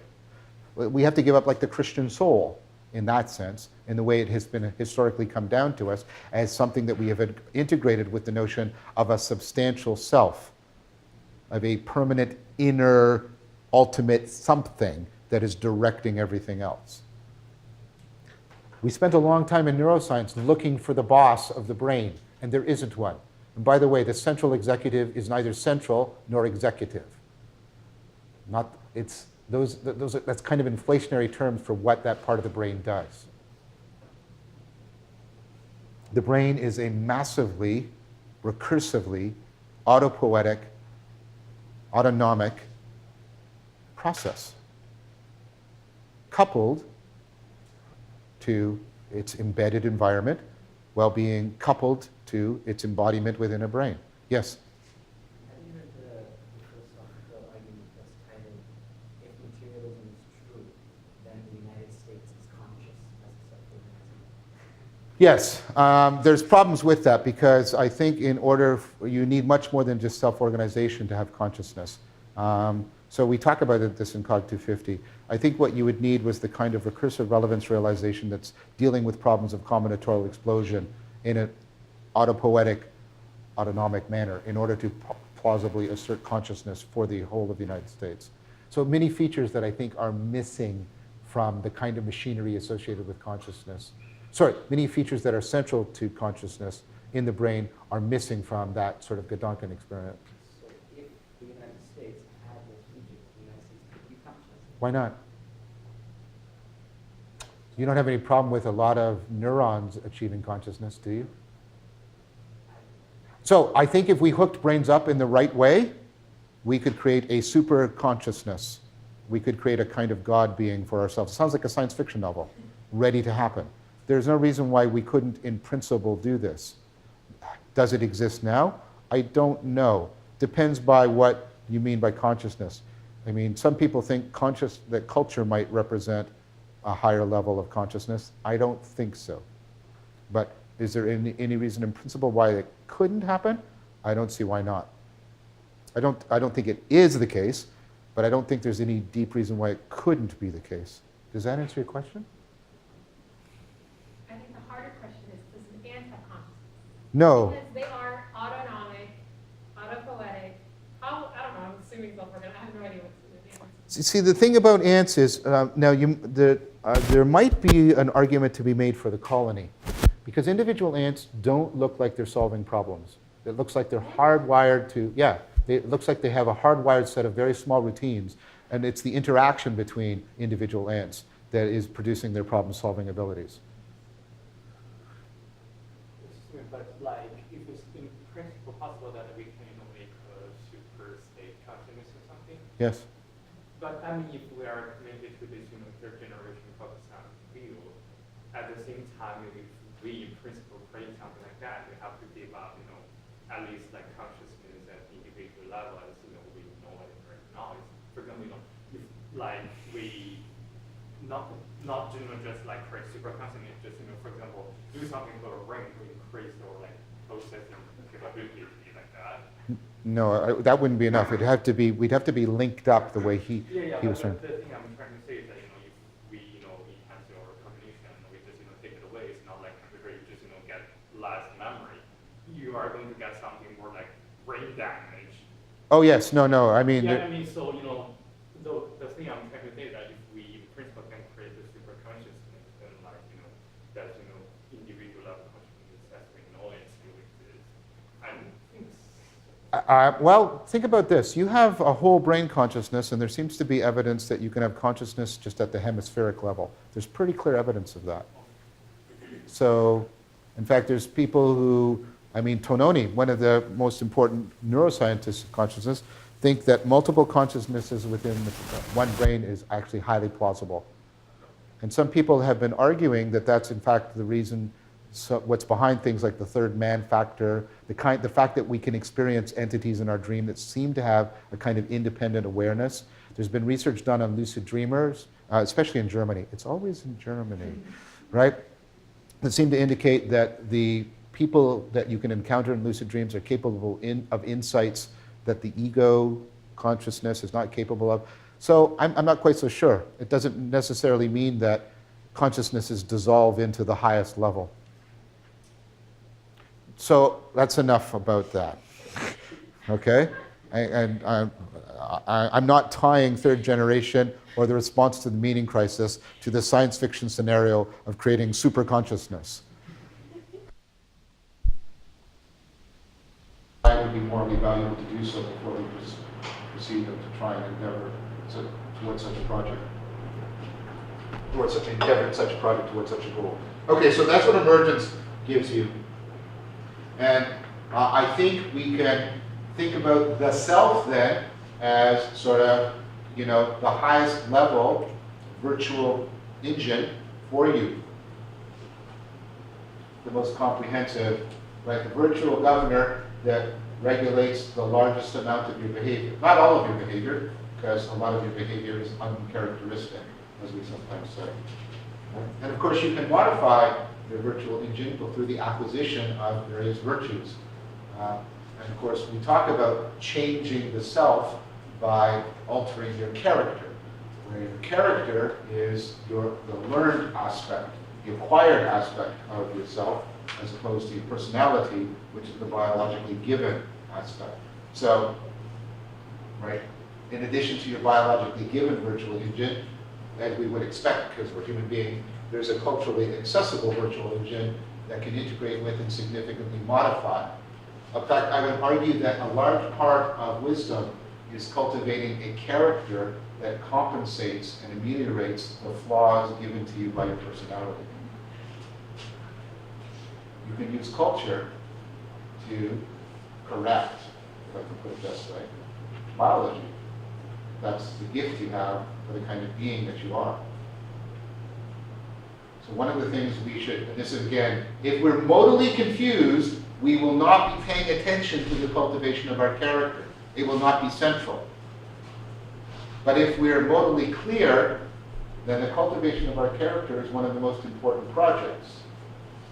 Right? And Socrates talked a long time ago about that. Why do you care about how long your hair is, how you look? You're not paying attention to wisdom in your character. Because your character is the primary counteractive, compensatory virtual engine that you can internalize to compensate for what we all carry, which are inevitable flaws given to us, personality flaws given to us by our biology and our environmental origin. So a question you can ask yourself is, how am I cultivating my character to identify and compensate for my personality flaws?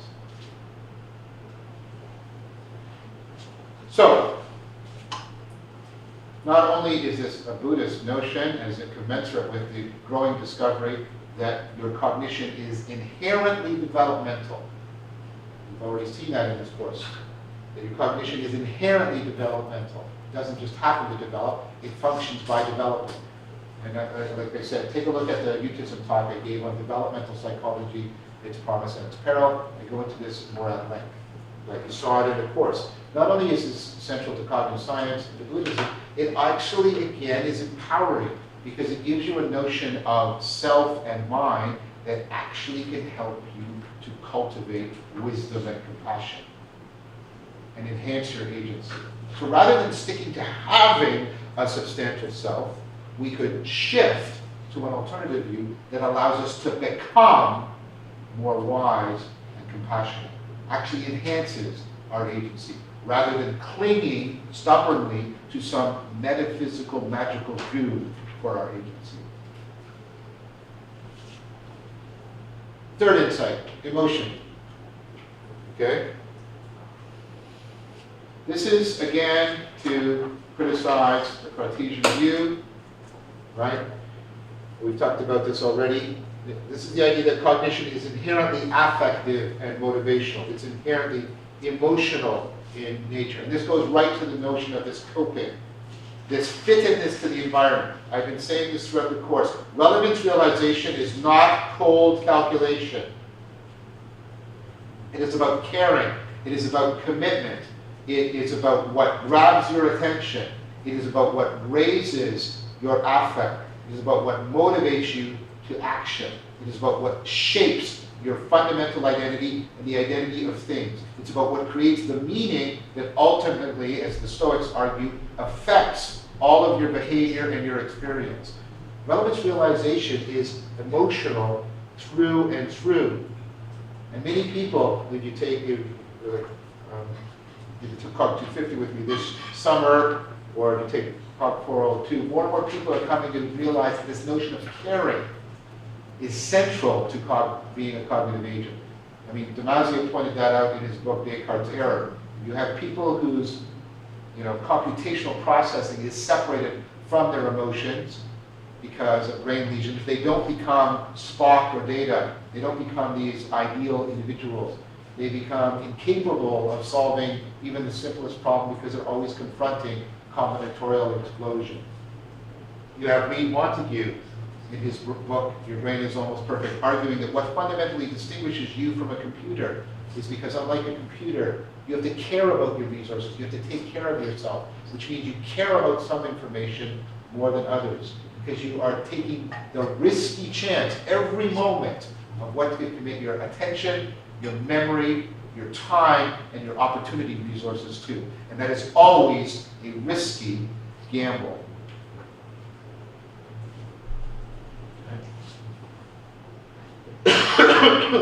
The idea that emotions are central to your development, the idea that an emotional involvement, that agape, that kind of caring is necessary for your emergence, listen to the language, as a person, is now no longer in dispute. No agape, no people.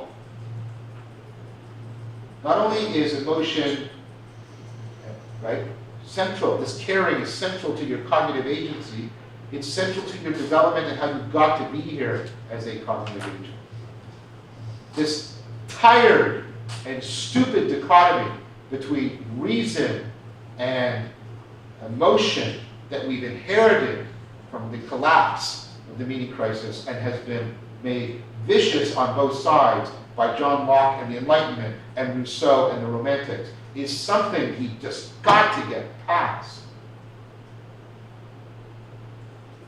Okay? It's just not true. I'm not going to say any more about it. I've given you lots of arguments. The evidence is overwhelming. Give up this cultural bullshit about reason and emotion being antagonistic, and you'll be a better lover if you're irrational, and other crap like that that destroys people's lives. Give it up. Fourth insight, excellence. Excellence. This comes from all the other ones put together. What's happening is we're getting past, with the rise of positive psychology. Positive psychology has some significant critical issues with it. But if you get a chance, by the way, take positive psychology with Dan Golderman. Your lives will be better.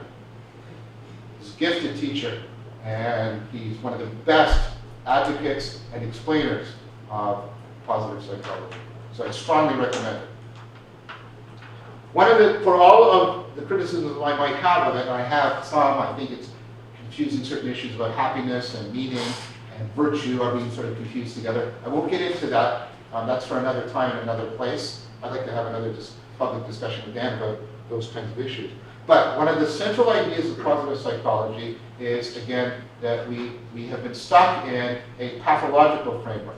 We have typically tried to understand cognition by how it breaks apart, how it becomes diseased, how it becomes defective, how it falls apart. Now this is legitimate for two reasons. Very often you understand something better by analyzing it, and you're typically not allowed to break people.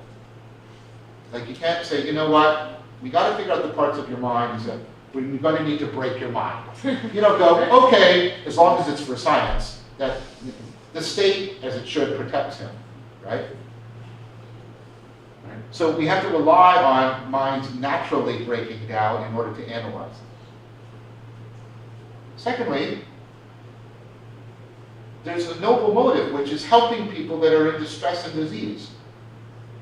We concentrated on how minds break down, not only because we have the epistemic project of wanting to analyze them, we have the therapeutic goal of trying to alleviate their distress and their disease and their loss of agency, their suffering. These are noble. So let's be very clear. Nobody is advocating that we abandon the pathological framework that has dominated psychology. Nobody's saying that. Or if they do, I think there's good reason why they shouldn't. What positive psychology says is, yes, but there is another way in which people deviate from the norm, the statistical norm. There are also individuals who excel. There are individuals who are more rational, who are wiser, who have better self-regulation, right? Who are more compassionate. Right? In fact, I've made this argument elsewhere. I think what the construct that positive psychology should really focus on is not what it is presently focused on, which is happiness, which is going nebulously wrong. It should focus on what's a clearer, right, and more accessible and more relevant, which is wisdom. Wisdom is a form of excellence. And here's the idea, and it's legitimate, especially given the fact that human beings are capable of qualitative development.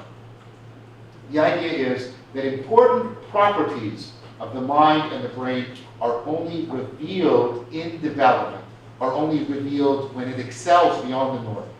That our picture of the mind is going to be inadequate, fundamentally wrong. We will have not grasped fundamental principles of the mind if we only study the statistical norm and how it can fall apart in pathology.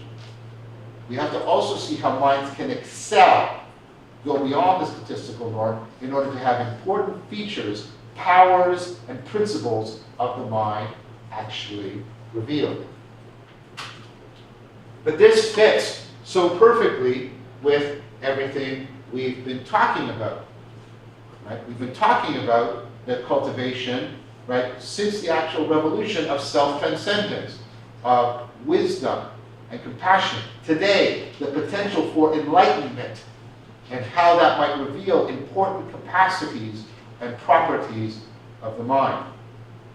So what we're seeing, right, is that third generation cognitive science is talking about, right, the brain and the mind in all of these important ways, this dynamical, developmental, self-transcending, self-organizing, embedded, embodied, essential ways that are so deeply consonant with Buddhism on one end and are removing all the connections that Descartes severed. The mind-brain connection, the mind-body connection, the mind-world connection, the mind-mind connection, right? The mind-emotion, the reason-emotion connection. And also bringing back the axial promise of self-transcendence. There's a deep re-embedding going on. And I use that term strongly because part of third-generation cog-sci is embeddedness. We are being re-embedded, right? We are being put back into the scientific worldview because we no longer have the two worlds. We have given that up. The last version of that was the Thomas Aquinas supernatural. And the supernatural for most of us does not exist. I do not believe in it. I do not think there is any good reason to believe in it. Right? Don't believe in magic. That's gone. But what's happening with third generation Kagsai is as we're being re-embedded into this worldview, we are rediscovering the cognitive machinery that can support religio, that can support sacredness, and that can therefore give us a worldview for which a culture of awakening is plausible. A culture of awakening in which we can achieve, I know this sounds bizarre, enlightenment.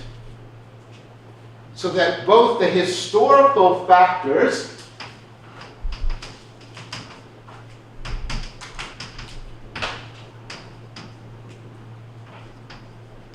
third generation Kagsai and the perennial problems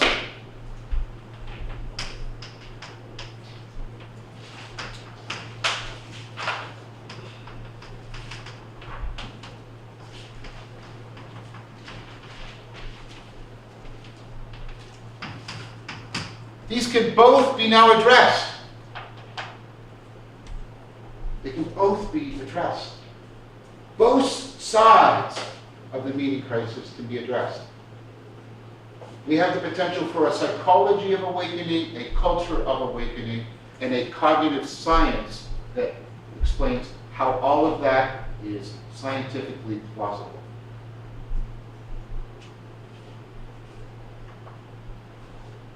This is happening right now. This is not some far-off dream. This is, I've given you some cutting-edge cognitive science, some of the cutting-edge people talking about how Buddhism is coming into North America, and about the integration between Buddhism and cognitive science. So what I've tried to show you is, I think, that there is a plausible account for why the increasing confluence between Buddhism and Kagsai. It is an attempt to craft what we need in order to address the meaning crisis. So that's all I have to say. Thank you very much for your attention throughout the course. It's been a great pleasure teaching all of you.